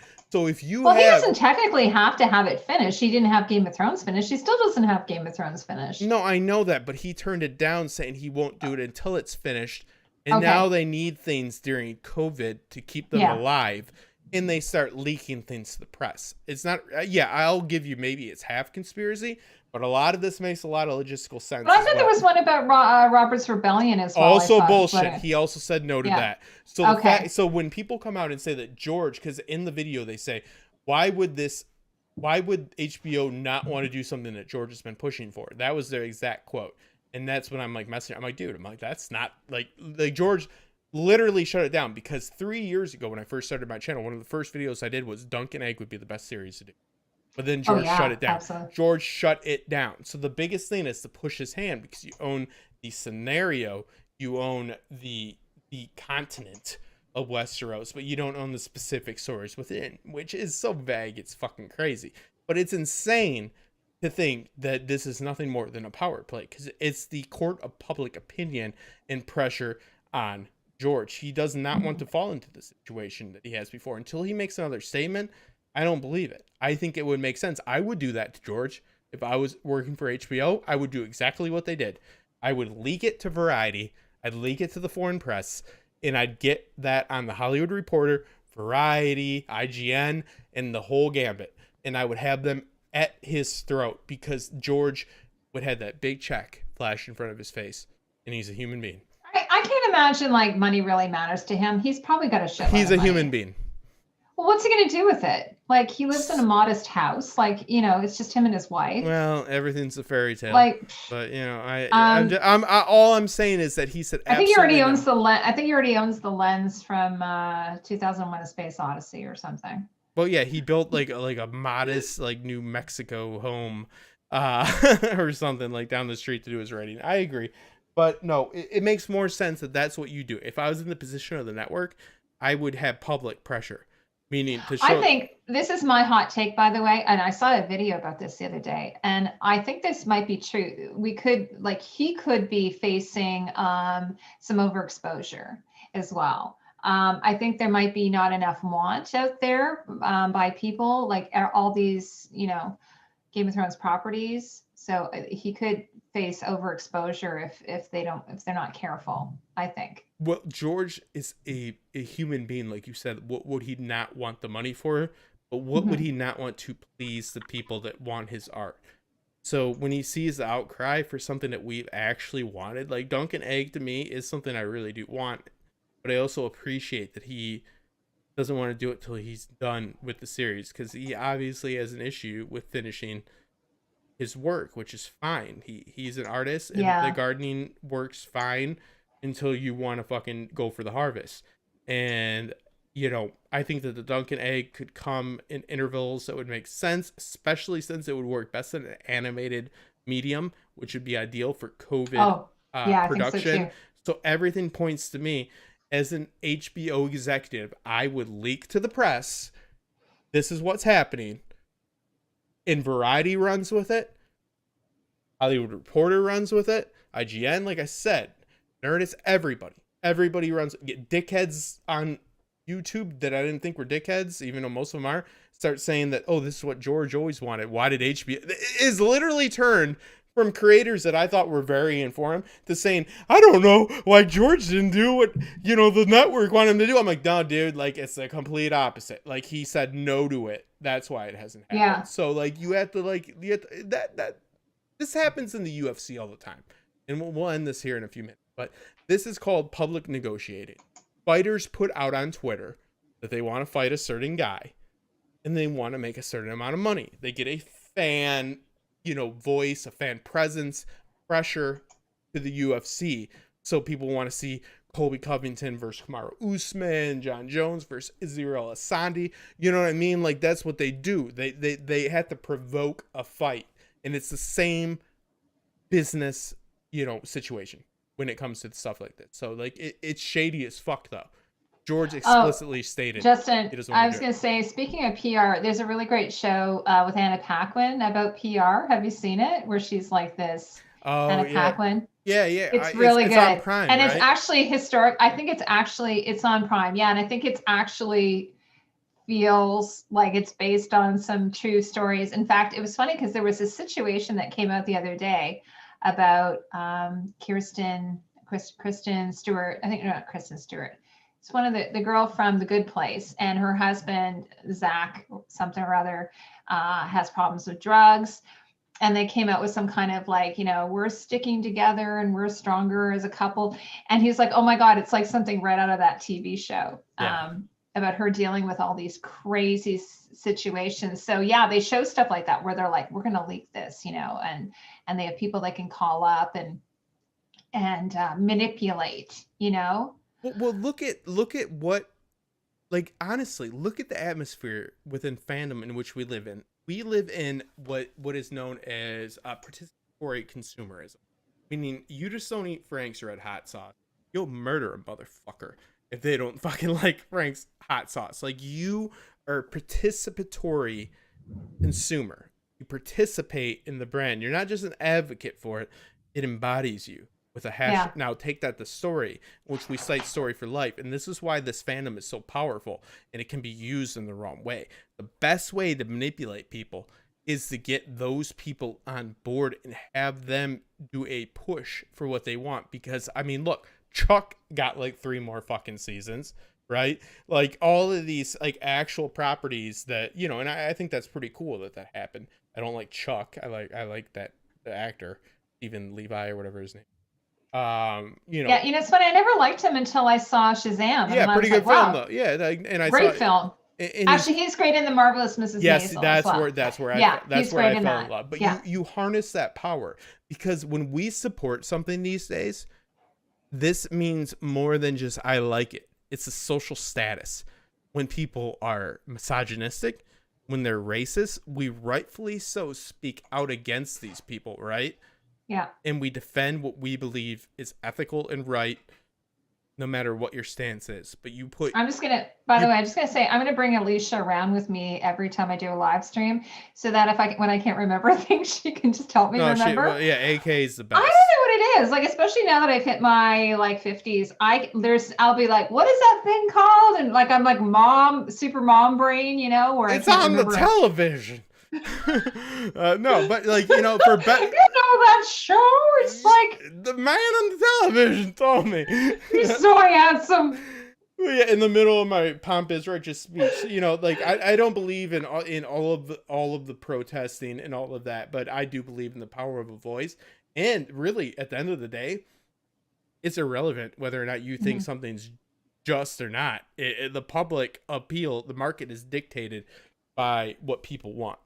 So when Justin, there's a social to presence comes to it, you have to really take that into note. People can say it's fair or not fair. It's a fucking reality. Justin, I have a question I want to ask you. Okay, because the one thing I keep seeing, because of the fear of how season 8 ended, everyone's like, "Oh, please be good about this series." Like, how are you feeling about it, House of the Dragon? How are you feeling? Are you feeling like this is going to be? I mean, for me, I'm hopeful. Like, I'm hopeful. That's sort of how I always like to look at things, but I've mentioned this to people before regarding, like, I can't really judge a show until I actually see it, right? Like, Yeah. you know, we can sort of speculate and sort of think, but when people say, "What do you think of the costumes?" I'm always like, well, first of all, I haven't seen anything yet, first of all. But even if it's a show that I have seen a sneak peek of or whatever, it's always hard for me because I say I have to see it in the context of the show, right? So let's say I had a situation like this years ago where I don't even believe I did this, but I found I found a leak of the Star Wars prequel, and I read it, and it was like, well, you know, I'm reading this prequel story, and it's like, you know, I think it was the Phantom Menace or whatever one it was. And I'm like, it doesn't really make any sense because I'm just reading an outline of a story until I actually see it like on the screen and how it plays out and so on. I can't really make a judge of it. So it's sort of like that with costumes. So if I just see a couple of pictures of some costumes, I can't really make a decision on it because I have to know the context of it and how it fits into the story and the characters and how it's all conveyed. But given the information we do know, how do you feel about this show, and what are your thoughts on that? Good. Because I was on the Age of Heroes panel at Kind of Thrones, and as I've always said, I'm honored to have been asked to be on it. They helped me to fly out and all that, but I never had any sense of confidence in that project. You're talking about the canceled one. That was a bad idea. House of the Dragon makes a lot of sense for me on multiple levels. We had a lack of Targaryens in the most recent high concept series. Now we have a abundance of them, and we can get to see how Dany's family got to the place they were when they pick up. Now, but what you just said, though, I'd like to touch on, and that's why it's important to have people that have worked in the industry to come on, because you don't have you're not a genie. You can't predict the future, but at the same, and you can only take like with the hat and the veil and all that we were talking about earlier. Yeah, but but you can look at it and you can take it in a reasonable sense, and not go overboard with it, because like I said, fandom has a lot of people that, I don't really get behind like the whole like cancel culture's toxic, but I also do see like a trend of people being overly like critical in mass groups about some things. But also the market has value and the market has power. And so the more informed voices, the better that mob will sway. Get what I mean? Now, there are some cases in which it is pure racism and it's pure misogyny, and I will not get behind it. I don't need an expert to tell me that. I know good from bad. I'm bad, so I know what good looks like. So I'm like, okay, I'll go with the good. But you get what I mean? Like, there's some overt cases where it's like, yeah, fuck those people. But at the same time, it's important to have educated people within the production. They can tell you what this means. This person was casted or what they're doing here, and we can get a better insight. But it's completely honest, and it's refreshing to hear, because somebody could easily take your expertise and your experience within this medium and take it to the next level and act like you know everything, right? Like, because you have a lot more experience within this actual area than most people that talk about it. So it's a breath of fresh air, and it's important to be opinionated. It's important to state what you believe. And social status has people don't only just like what they like. Their social status is dependent on what they like within fandom, within participatory. Yeah. Henry Jenkins is a fascinating man. It is a fascinating study when he talks about participatory fandom and how we interact with these stories. And I will always say, like I talked about, I just put it out on Twitter. I've had genuine health concerns. I'm sure we all have. And things that go through my head are things like this. I hope I'm around for the next season of Westworld. I'm hoping around for this, right? Like honestly, like, you think, because those stories are just as much a part of my story. Like, those are things we want to see. So we want them to be the best. We don't want to have shame. That's when I said, okay, Tony doesn't like this. Tony's my book. Tony doesn't want to dislike things either. You know what I mean? Like, he's a good guy that is an intelligent guy. So it's like, but you can disagree. You don't need to shit on each other. You don't need to shit on a property. If you see something that you feel is unethical, call it out. Besides that, if it's just, the way you feel, let people know the way you feel, because the way you feel matters. And that's what fandom's all about. And I feel that there is a little bit of a curb within the Song of Ice and Fire fandom. I feel the Sansa curb it is dying down a little bit. I kind of hate how so much hate for Sansa, because I'm a big Dany advocate, but I'm a big Sansa advocate too, and I see like a lot of fighting online about that. So it's like this, it's fine to have disagreements, but we had a discussion with this a while back. It was so weird. I was in your chat while you were doing a live stream, and there was this one person just pissing on it wasn't Sansa, it was Arya. Yeah. And you were like, I'm like, why? Like, this person knows this is a fictional character, right? And it's sort of strange, like the ugliness that I've seen online about some really strange things, because one of the things I always talk about, and just, Justin, you and I both do fandom, but I do costumes, and I'm always saying, look, this isn't rocket science. We're not curing cancer here. This is entertainment. I might call it edutainment to a certain extent, because. And I might cure cancer, you might cure cancer. You never know. Edutainment, because there might be some learning involved, because I love to talk about historical aspects and things like that. Mm-hmm. But for the most part, it's entertainment. And so when people get angry about it, I'm always like, what is going on? Like, I try to stay away from politics. I try to stay away from that. But some of the things that people sometimes put in my comments, I'm like, oh my God, like, I have to hide them, or I have to mute them. Oh, yeah. And because it's just like, what I'm not trying to create a safe space, but I want it to be a fun place. I want it to be like, when people come to my page, I don't want them feeling like, they have to deal with all the, there's so much bullshit in the world right now. Yeah. And so if this can be a place where people can come and hang out and enjoy, same with my Twitter feed, I try to really stay away from politics. And it's sort of funny, because this has been a conversation in my house, that people who work in the business, yet they can't stop themselves from talking about certain things. And I'm thinking, this is your job, like, and you go on social media and you shoot your mouth off about certain things, and then something happens, you're surprised that when something happens to you, like you lose your job or what have you. So I always try to keep it fun, try and keep it light as much as I can. And occasionally I will, in my video, touch on something, but I'm just always really shocked at how angry and pissed off. And I think just because maybe people are really frustrated in their own personal lives. Well, what I think it comes down to, and I think that you're one of the best examples of a positive content creator, because number one, you come from a place of expertise. You're an intelligent woman, and you are somebody that makes polished videos. So your production is good. Bam. Your intellect. I'm trying. Jack has been helping me. But you guys, that's a good team. Else I'd try to sign you. No. Oh yeah, I will. When I have money, I'm going to hire you.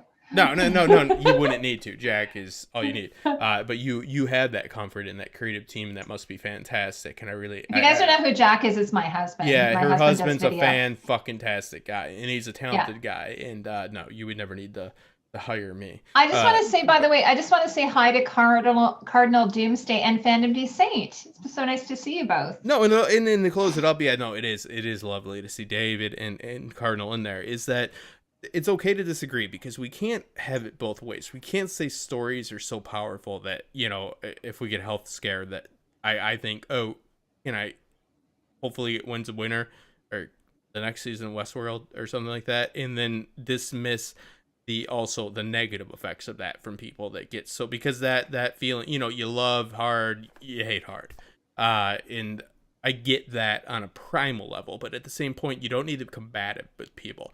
You can be a supporter of a character without.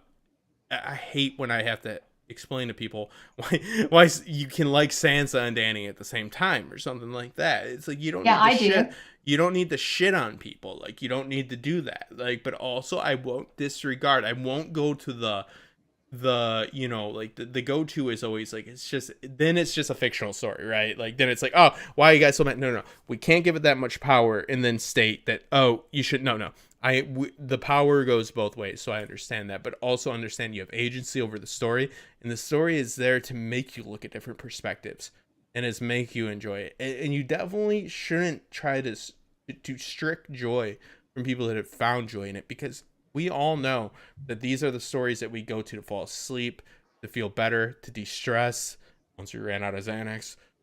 You know what I mean? Like, all these, all jokes aside. So it's like, story is very powerful. It is a drug. No, absolutely. It's funny. There's so many times I've read a book review where the person says, I took this book and threw it across the room. I was so angry. Like, I can't even mention how many times I've read a review like that. I was so angry. I took the book and I tossed it across the room. By the way, I just finished the new Hunger Games book. Which, by the way, was perfect reading before going to sleep. I don't know what it is about dystopian novels, but they always give me some comfort. It's like a lullaby. Like, I call them. It's like a lullaby. I've been trying to coin that phrase, a lullaby series. Sons of Anarchy has been there's that something for me. About. I don't know what it is. It's funny. I'm like this with horror stories too. A lot of people, they're like, I can't watch a horror movie or read a horror story. I don't know what it is. There's something maybe dark in my psyche or something, but I was just really enjoy it. The things that upset me are usually things that are nothing like that. It's like, it's really, really strange. So, but anyways, I was going to say, I really hope they make it into a movie because I think it would be really fun, especially costume wise. Oh, absolutely. And it's about fun, and you can't disregard that sometimes you can get a little bit like, fired up about maybe somebody's comment or something like that, but it's always to remember feeling that solace, right? Like that little bit of levity, that little bit of reprieve in which you feel when you read this story or watch this series, blah, blah, blah, and take that into account. You don't have to have somebody else be wrong for you to be right. And of course, there are clear examples of very unethical practices, and those are worth calling out because that's on a sociological level, you know what I mean, within society. So like, that's something different. But besides that, I had to just tell you, so I did this one video, Justin. I don't know if I told you about this, but I did. Okay, so this is a movie from years ago. I love called Logan's Run. It's from the 70s, and Farrah Fawcett's in it, and Michael York. But anyway, so I've always loved it. And, this is one of the things you're not supposed to do on YouTube is if you really love something, just make a video about it because they say it should really be like about the audience. And this was one situation where I'm like, I'm doing this video because I really love it. No one else is going to give a shit about it. Well, I was just shocked at how many people came and commented on this video. Like, it was just crazy. And so it was really, really nice because I found a group of people who were like, we love this movie just as much as you do. And I was like, what's going on? And it was funny how, we were talking about how ugly and dark things can get, but at the same time, it's really incredible how amazing things can also be when you find a group of people who are really into the same thing you are. Yes. And one thing that I really miss is that, like, when I was younger, we didn't have the internet and we didn't have, I think there was like someone even mentioned this to me in my comment section, was about Starlog, which was like this magazine that we used to get. And there was like they did have a version of like a Comic-Con, but nothing like we have nowadays. Like it was like in the very early stages. I certainly wouldn't have known anything about it as a kid, but it would have been so amazing to have now had something like this where I'd be like able to find people who are really into the same stuff that I'm into. So that's one thing that I have to say, even though I'm in my early 50s, it's been really cool, is finding other people who are into the same groovy stuff that I'm into. Well, absolutely. Star Trek, which I don't hate, but I also am not a fan of. Meaning, like, Yeah, I don't me think neither. it's bad. I just, I'm not trying. Yeah, I'm not going to go against what I just. That's not. It's not what I'm into. I think It's not your thing, and that's totally I cool. respect what it is, and I actually Yeah. see the validity in it. And honestly, I bet if I watched it, and you like, it would take a little bit of forceful persuasion to have me get deep into it. I like it, but they really, really just like colonized this whole convention aspect. You have to realize that back then, man, in the 70s and 80s, like the kind of thrones, I was a DJ for 10 fucking years in Detroit with people kissing my ass and stuff like that, but I never felt more comfortable or more, like happy to be around people than I was at that con that I went to, the con I've ever been to, and to meet these people face to face, to meet Alicia, meet all Mackenzie, meet all these people, Johnny, Absolutely. Robert, Yeah, yeah, Cardinal Doomsday, that's the name of the book. It's really good. It's yeah, really Tony, yeah, all these people, to yeah. get to know them face to face is fandom. And Henry Jenkins talks about what you're talking about. He is the one that, he was an MIT professor. He went through and he analyzes everything from Tumblr accounts to Twitter about fandom, and he goes and talks about participatory fandom and how we interact with each other. It really is a beautiful thing. It is something that, take into account what we're doing. But what you just said, and we'll end it at this, is something that is a beautiful sentiment that as a producer, I know because I work with Gray, she is authentic. She is authentic just like you are. Like, she is the same off camera as she is on camera. And that's what makes her good. I'm sorry she couldn't be here, by the way, because I've actually never met her, and because I You didn't will, get to go to yeah, the yeah. cons. But I she is didn't get to go to the but con. she is fantastic, and you can't fake that type of thing. And I'll tell that to people. I'm like, listen, because even me, I'll try to put a face on, and then you'll get me buzzed up enough that I'll be real. But like, there's some people that are just great like that, and those are the people that truly speak to others. Because people, whether or not it looks like this like fake, like, superficial facade, right? To a lot of people, but trust me, honesty shines through with creators. You either agree with them or disagree with them, but that honesty goes a long fucking way. And those creators are the people that I love to work with, because those people are just the best, because they are what they are. They love what they love, and they're not trying to be something that they're not. And that does shine through. And I hate that advice that you need to cater to an audience. No, you need to be aware of it and be business sense. That's why you throw me a few bucks and hire me with the algorithm. But besides that, you do Well, what you want AU's to here do too. and you hone it. Yeah, and AU's a fantastic guy. AU, like, once was late for a live stream because he was driving And homeless Jess, people to a fucking shelter. You know what I mean? Which is like the nicest thing in the world. I've never had to have that excuse because it's never something I've done. He's like, oh, I gotta, drive these people to a warm place to eat and sleep. Yeah, wow. Oh, yeah, this isn't. yeah. I'm like, oh, AU, I feel like a dick, John. Like, you know what I mean? No, AU's great people. Like, you guys are the emotional spine of the fandom, and I appreciate every single. And I wish I could do more Me too. videos on this channel, and I hope to do more videos. I've been doing a rewatch of The Expanse. I find it to be fascinating, and I love doing it. But I really love working with people that just have a voice that cross Well, I love The Expanse too. I finished watching season 5, and I think it might have been my favorite season. So I was a little bit sad about really quick? Where did it drop off from 3 to 4 to you? Where did you drop uh, off?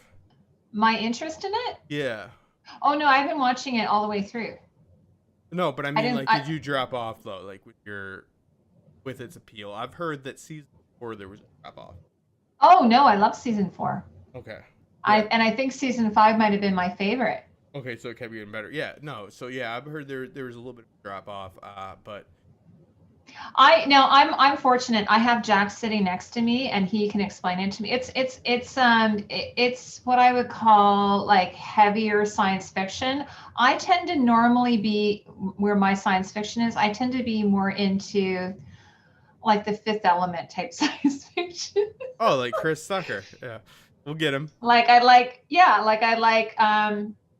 Or dystopian. Like I don't know that so it's hard science fiction. It's hard science fiction. So Well, that's why I have to have Jack sitting next to me explaining what's going on, because I don't know. It's a lot of quantum physics and stuff like that. well, it's not. But we all don't have Jack either. Stop bragging. Her husband. Yeah. Is fantastic. Sorry, guys. Yeah. I'll rent him out to you. Well, But anyway, please do. it was, well, I think I told you that when I went to interview the costume designer, I had Jack with me, and I was be like, what's that thing called again? That proto molecule? Like I had to ask him, because I was just like, I don't know what that is. I have no clue. So Jack's like, Heidi, it's the so-and-so. I'm like, why are the ships going this way? Or why are they going backward? Have you been watching this show? Gravitational pull. But that's so fantastic because that was the pitch to me about it. It was the sciences, and I'm like the most ignorant. I don't get any of that. Oh, I'm the most ignorant when it comes to science. I'm like, oh great, like I can have people explain why the ocean is blue, and now I kind of understand like light and all that, but I really don't, obviously by explanation. So Alicia, I have no clue about any of this stuff. Like Jack says to me, I said to Jack the other day, I'm like, oh, there's a Mars landing. Or no, I said a Jupiter landing. I said, there's a Jupiter landing. And he goes, oh, well, that would be interesting.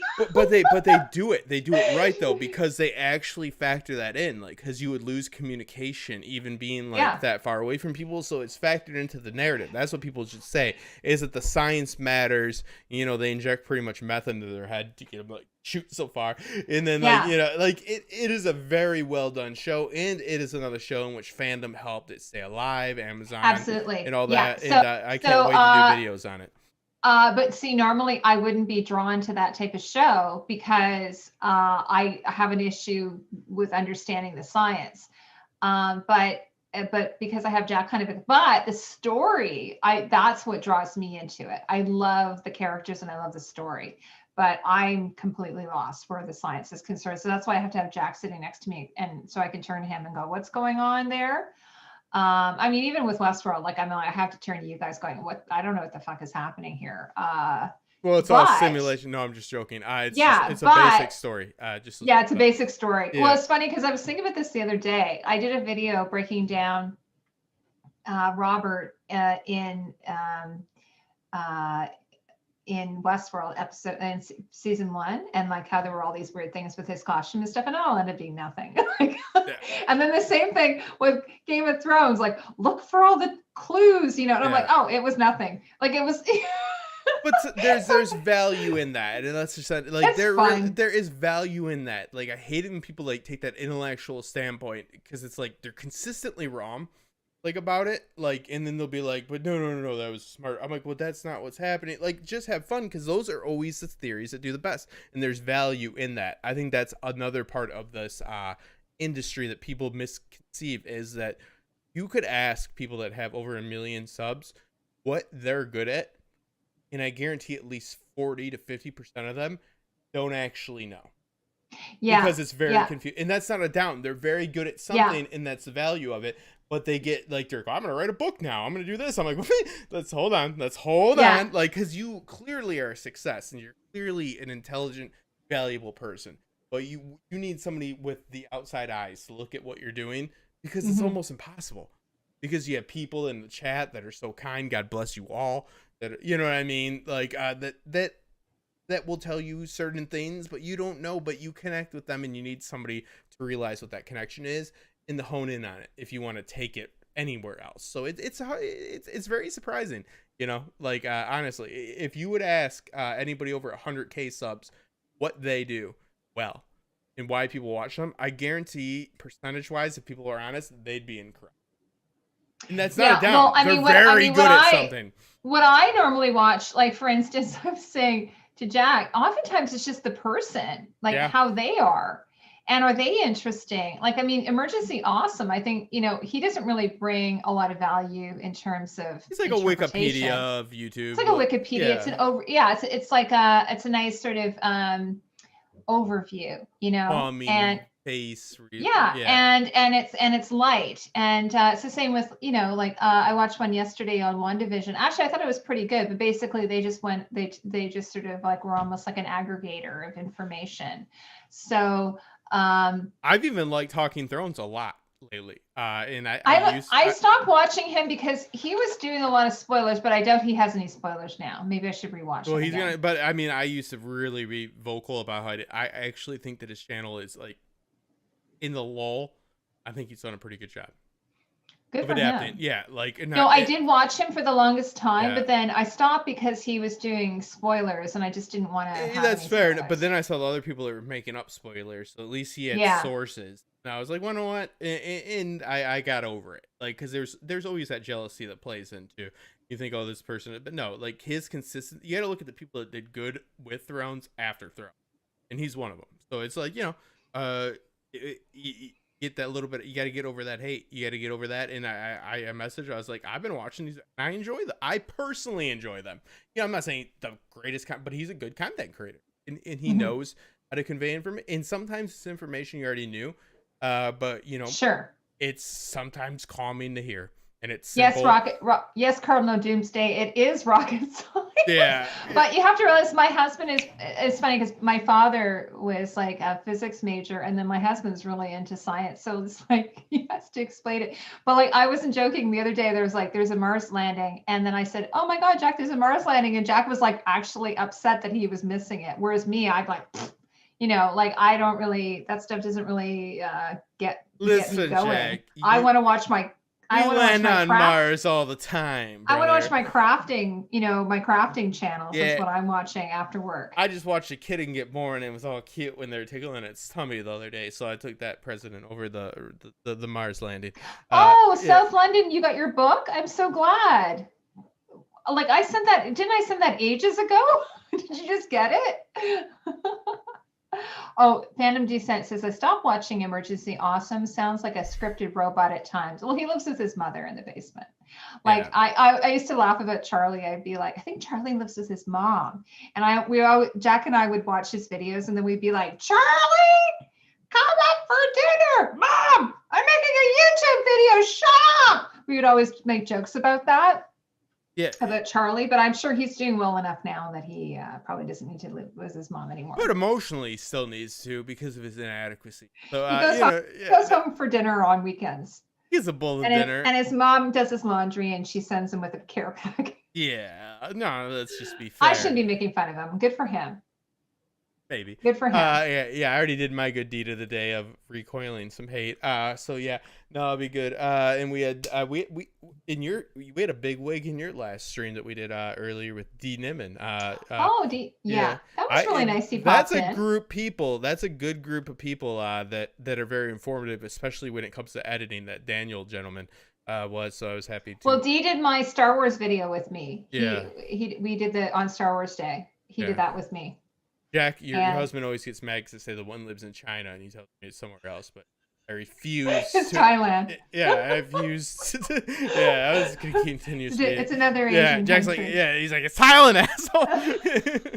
I love Jack. Yeah, no, but yeah, make sure to subscribe, and we love you guys, and it's always fun to come on this channel and have an honest conversation with you guys about fandom. All jokes aside, yeah, everybody's just out there for. People want to make money, but people also want to spread the joy. Because watch something, and it's very easy just to go lay in bed and be like, I enjoyed it, and I truly. Justin, before we go, can I just mention? So I'm working on like another. I think I mentioned The Shining. I've decided to go back and do some older movies. So I have part 1 of The Shining out, and I'm coming up with another one, and then after that, I'm going to do. I think 2001: A Space Odyssey. What do you think of that? A very influential move, a film theory sense, I think. I don't know anything about quantum physics. You don't need to know anything about quantum physics. I can do the costume. Guess one who knows about quantum physics, like the people that Quantum robotics. when they realized that everything was waves and they could have thrown, like, they could have just swept that under the rug, Einstein kind of tried to do. They're like, oh fuck, everything we've done is bullshit. Well, yeah, quantum physics is just another like theory. My about husband was explaining this to me the other day, that apparently Einstein didn't even believe his own theories. He was trying to disprove himself. Well, I can't get into it now, but it's very, like, it is. Okay, so they thought there was 3 dimensions, and then they found out it was 4, and then maybe 5. So, like, pretty much it's like you're in school, your homework, and for like the 3 dimensions, and then they're like, there's 5, and then you could control whether or not you'd have to do more. Like me, would have swept it under the rug, and a few physicists tried to. Quantum physics is nothing more than a a theory in which you try to understand how things work. Cat, wave effect, and stuff like that. They determined that everything is wave function. So yeah, Jack didn't like the idea when I told him that I thought Schrodinger's cat was kind of dumb. He didn't like that I said that. Well, Schrodinger himself didn't like. He was trying to explain it to me and the kids, and I'm like, that's a fucked up thing to tell the kids. But he was trying to. Yeah, it's like, well, the cat might die if you look. But no, it is. Yeah, it's spooky physics. And you know, there's a lot of things that I could imagine that you work whole life to be a physicist, and then they're like, hey, you know, you're like working with like 3 dimensions, or yeah, they're 5. You're like, fuck. Like, the first thing I'd do, I'd be like, yeah. Big Mike. Alicia asked if anybody's watched The Stand. I watched it. I thought. Oh, well, she did. I promised you. Damn it, Alicia, I love you, but I promised I never watched it. It had really bad reviews, but I watched it. I thought it was decent, and but yeah, like, it's not a great show, but it was a decent show, I thought. And I don't think the reviews were fair. I think, from what I understand, Asen mentioned this to me, is that it might have been an Amber Heard thing, a backlash against Amber Heard. Oh, because she's a liar? She's, yeah. You know what, to be honest with you, she's okay in it. Like, I don't think she brings anything to the table with it. Like, I've never really thought that she was. This is a perfect example of what I'm talking about. Is it correct to cancel her? She did lie. She tried to crush Johnny Depp. But at the same time, if you are driven in fiscally, it's fiscally advantageous for people to like you, and they have trouble viewing you outside of some, like, you know, peripheral that's not negative, then you fucked your career. Like Kevin Spacey, good actor, bad man. Yeah. Like, so you're fucked. You're fucked. I just think it would at this point, it's probably going to be risky for any production to hire her. And anybody that says anything different is ridiculous. Yeah. And it's the same with that other actor we were just talking about. Yeah. Like, it's going to be like, and this is really what it's about, right? People go, it's a cancel culture thing. I think it's more like, is this person bankable anymore? You know, are they bankable? Can they watch this film without thinking that's the person that tried to ruin another person's life, or they did something egregious? But to be honest with you, I could just see so many other people doing that role and do a better job of it. I think she was neutral. I don't think she brought anything to it or didn't bring anything to it. It's the same she with brought Aquaman. that negativity though, right? Like, she did. She did. That's the problem. Yeah. You can cry and why? Well, it shouldn't be about that. No. Guess what? The market dictates your worth.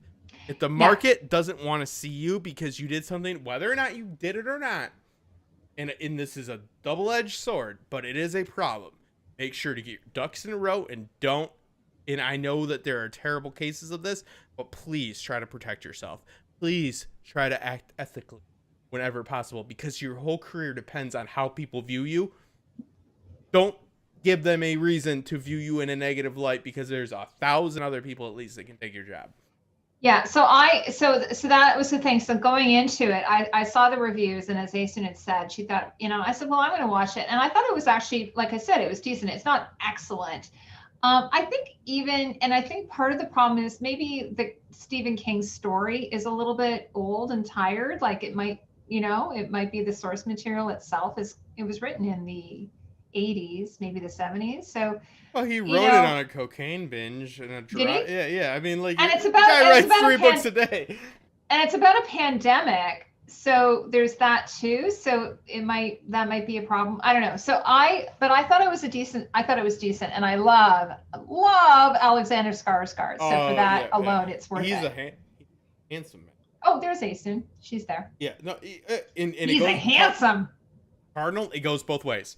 It is very dangerous and it can be used and abused. But the point is, don't give people a reason or any in to look at you in any way that distracts from what you're doing. As an actor, that means actress as well, because I'm using the proper term. You know, you need to make sure that you are able to conduct yourself within a role and transform into that role without people seeing you for any scandal or anything like this. Now, there are cases in which you cannot avoid, and people will always go for famous people. Yes, but Amber Heard, I don't believe is that situation one bit. I think that is clearly shady, and it is what it is. Same with I really liked Kevin Spacey. I find him disgusting now. I did too. I did too. And I think he was one fuck of an actor, but I'm sorry. Yeah. It's hard for me to watch him now, and I can't.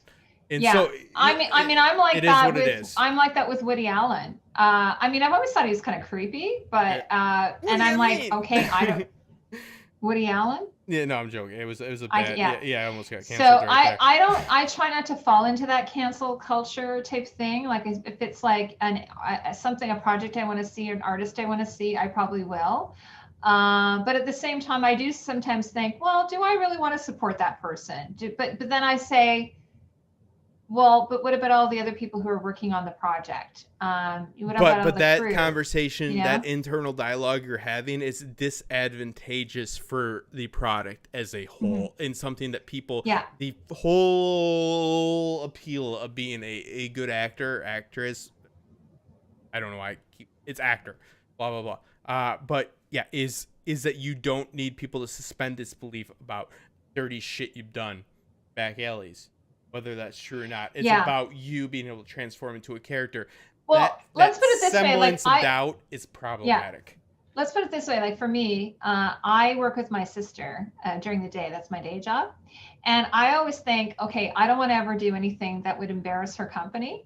So I always say, so the way I handle myself, not necessarily with under Costume Co, because it's my Costume Co, but like on LinkedIn, for instance, how I handle myself, I always think, I would never want to embarrass my sister, or her company, because that's her company, that's her livelihood. So imagine if you're working for a big property like Disney or something like that. I said to Jack, they must have to sign some type of agreement that they will behave in a certain manner. Well, they can be dismissed from their contract because of what they pull back on the brand, is what that contract would include. Meaning, like that Gina. She was in Mandalorian. She was the fighter Corrado. She put out the series bad tweets. And the last one was pretty bad. And I don't want to split hairs on it, but it wasn't it was the final straw. It was her just saying, obviously. Yeah. We don't know what was going on behind the scenes, but I suspect they probably told her, knock it off. I'm sure. Yeah. They were saying, hey, you want a job, and she fancied herself a revolutionist or whatever the fuck she wanted to, but she had no cultural sense, no ethical sense, and I didn't hate her before. I thought she was a good actress and all that, but you want to know what? You start saying the things that she said publicly, privately, anytime I get the wind of it, I find it hard to watch you, Gina. So guess what? You lost your job. I can work at the Texas Roadhouse and go say some bullshit outside the door, and they have just as much right to fire me. Because people don't want me to be their waiter. That is the way life goes. Don't act like an asshole. Yeah, South London says Rosemary's Baby is a classic, but it's directed by Roman Polanski. And absolutely, it's very hard. True. It is really hard. It's hard. Mel Gibson is another one with a lot of it's hard to distance. It's sometimes hard to distance the actor from, or with any artist from their their history. Like Lars von Trier's, for instance, I love all of his movies, but he is a very flawed individual, in so many ways. And so it's a very, very hard thing. And but at the same time, so I kind of know, I try to balance it, and it is really hard.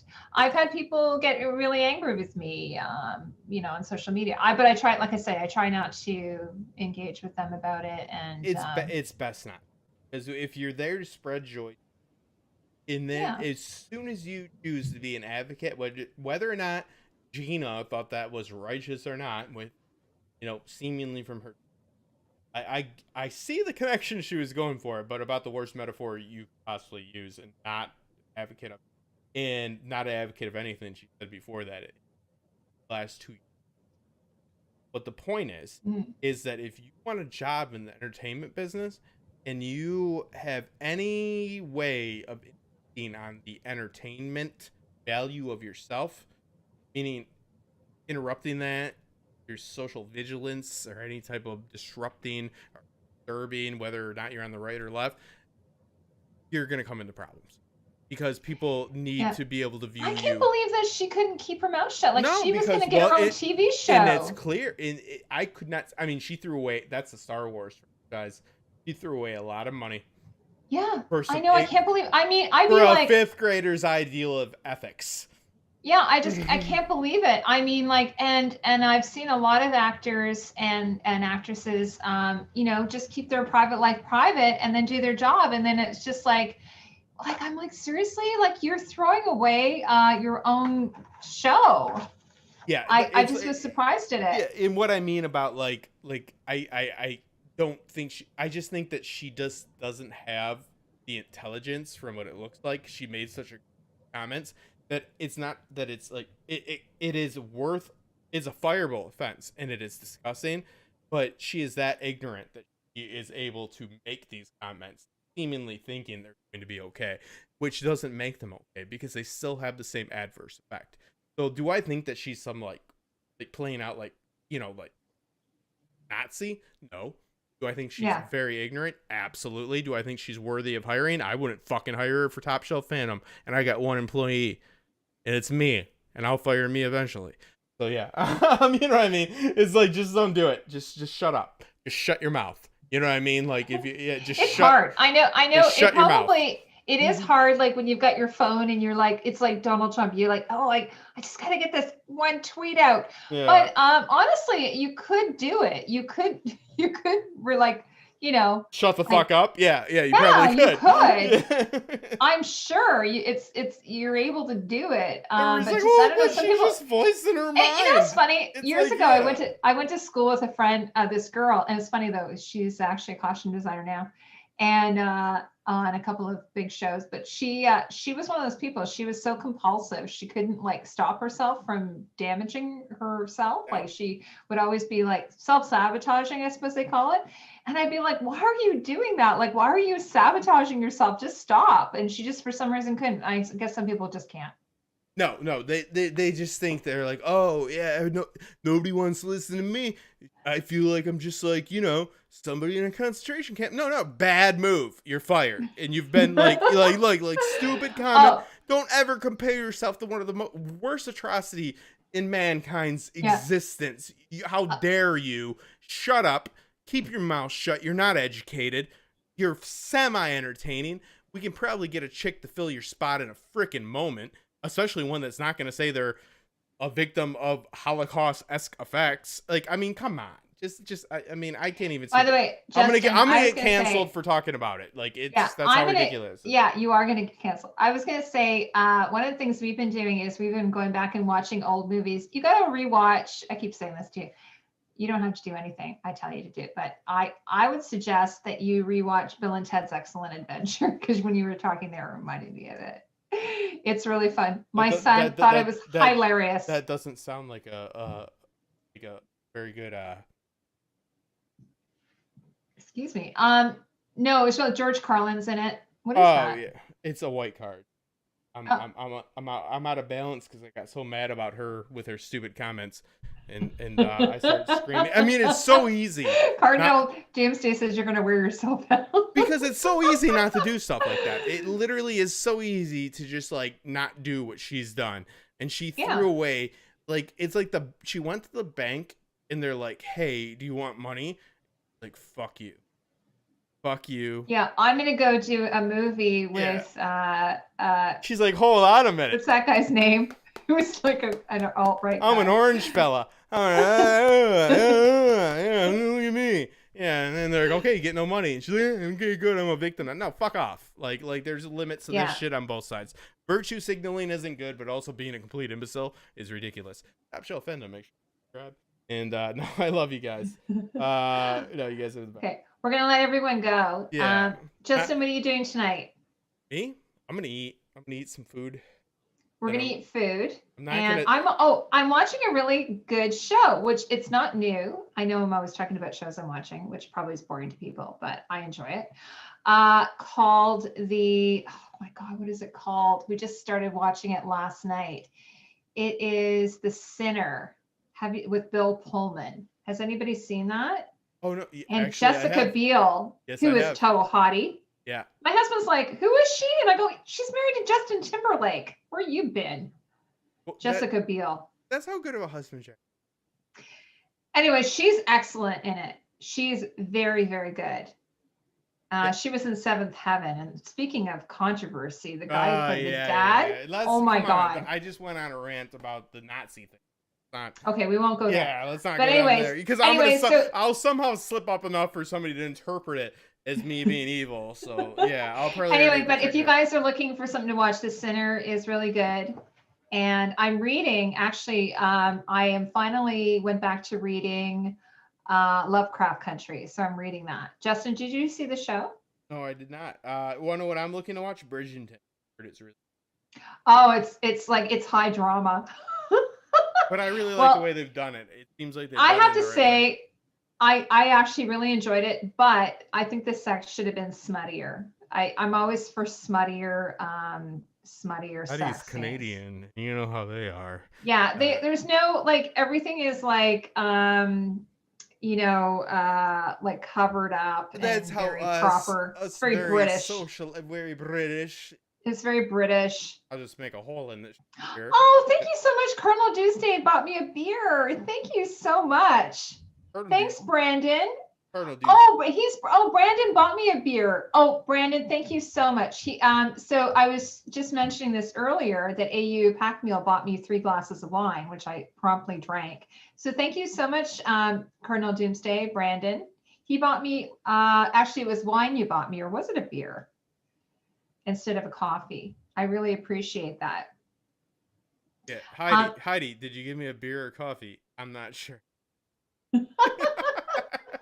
That's all great, Heidi. But anyways, they've all been drunk. They're all gone. They're all liquids. Yeah. They're all liquids. I drank them all. Distinctively different. Oh, no, I have to tell you, actually, Jack just finished this job, and his client said, hey, I'm coming over, which, in Canada, you're not allowed to do that. You're not allowed to come over. But he says, I'll just drop something off for you. He gave us a case of Corona. So it was really nice. So we've been working. And like true Canadians, we've been taking the bottles and just sticking them between the door so that they get really icy cold. Like we just put them, people in Texas. You mongrels, you heathens. How dare you? I have to say that one of the things, and this isn't a laughable thing because this is what's going on in Texas, but they were saying they figured out that if you take your fridge contents and put them in a cooler and stick them outside during a power outage, that'll keep your food cold. And I'm like, yeah, that's something that we probably do we do that all the time. Like if we have a holiday meal and we don't have enough room in our fridge, we just take all the food, put it in a cooler and stick it on the porch. That's sort of that's Canada's second fridge. Hey, you got about like half of Europe up there and you got 7 people. But do what you want. Do what you want up there. Nobody really cares. You know what I mean? It's like, it's easy to immigrate to Canada, have fun. Yes. Alicia, I was going to tell you, so I'm reading the book. So I wonder if that smutty, bloody sex scene is in the book. Alicia and I are laughing because we both love the bloody, smutty sex scene in Lovecraft Country. There's actually a really great, sexy, bloody scene in True Blood as well. Actually, there's probably quite a few. Yeah, but because they're vampires. They're vampires, and they like fairies rolling around in the blood. The fairies don't happen till later. I know. Don't you tell me. I know. I used to get yelled at because I would DJ. That was on when I was still DJing, and I would go to my boy's house where he had like these parties where things were happening, and I'd be in the living room on the big screen watching the blood on demand, and they'd be like, "Hey, Justin Thomas, what do you?" No, but I like it. I like it a lot. Yeah, I always thought I'm like I should do a rewatch of it. Of course, and you are because you also love Dolores, Evan Rachel Wood. Well, she has a fixation. Yeah, a fixation. Yeah, You know, I know. it's, Have you gotten a restraining order against her? she's Oh yeah. We'll have to talk later though outside of this about what's been going on with her. But I adore her as well. yeah. So. Let's stay clear because I will really get canceled for that. Yeah. Yeah. But no, I mean, yeah. Clearly, Marilyn Manson, probably a weird guy. I don't know what the Yeah, Alicia, I'll let you know how the book goes. So far it seems pretty close to the series. But I'm fingers crossed there's going to be a season 2. There, yeah, there you go. And yeah, I want to do True Blood. I'm gonna do a True Blood rewatch. I think of sexy vampire. I'll do a show with you because Rebecca and I actually did we did a live stream on True Blood and we just watched a bunch of the sex scenes. Yeah. Oh yeah, no, there's so many good. Yeah. We talked about the costumes, but we just talked about it, but really we were just there to watch the sex scenes. Like if you're doing like the audiobook and then you're like, and then Jason bones her and he bones her so good. And he's all like, Jason's boning all the time. Yeah, he's like, I'm good at football, and let me bone you. I'll bone you so good. And then Sookie's like, Sookie! And then she bones him and doesn't die. And it was kind of good. Anna Paquin. Yeah, but I have to be careful. I think my son's outside the room here. Yeah, let's get off. Yeah, Catherine Winnick. Yeah, and Catherine Winnick's going to get mad at me. Evan, oh my God, these women. Oh, yeah, she's your other girlfriend. My goodness. All right, thank you, There's guys. so many. So many celebrities that just they want to know what makes me sick because they come at me. That's what they do. Yeah. They need to love me for it's just like loving a garbage dump. I love you all. Make sure to subscribe and thank you, Heidi. I love you. Well, it's been so fun doing a super live stream thing with you. We should do that again. We should try doing a marathon. That would be really fun. We could have different guests come on. Yeah, let me call my Colombian and we'll see. What? I didn't get the reference on that. Drugs. But no. Oh, okay. Yeah, joking. No, I love you. No, make sure to subscribe. I love everybody in the chat for coming by. Thank you so much to my Patreons for the Patreon only stream is coming back next week. We're doing 3 weeks out every month, which is way more than I was doing before, and making it work, baby. So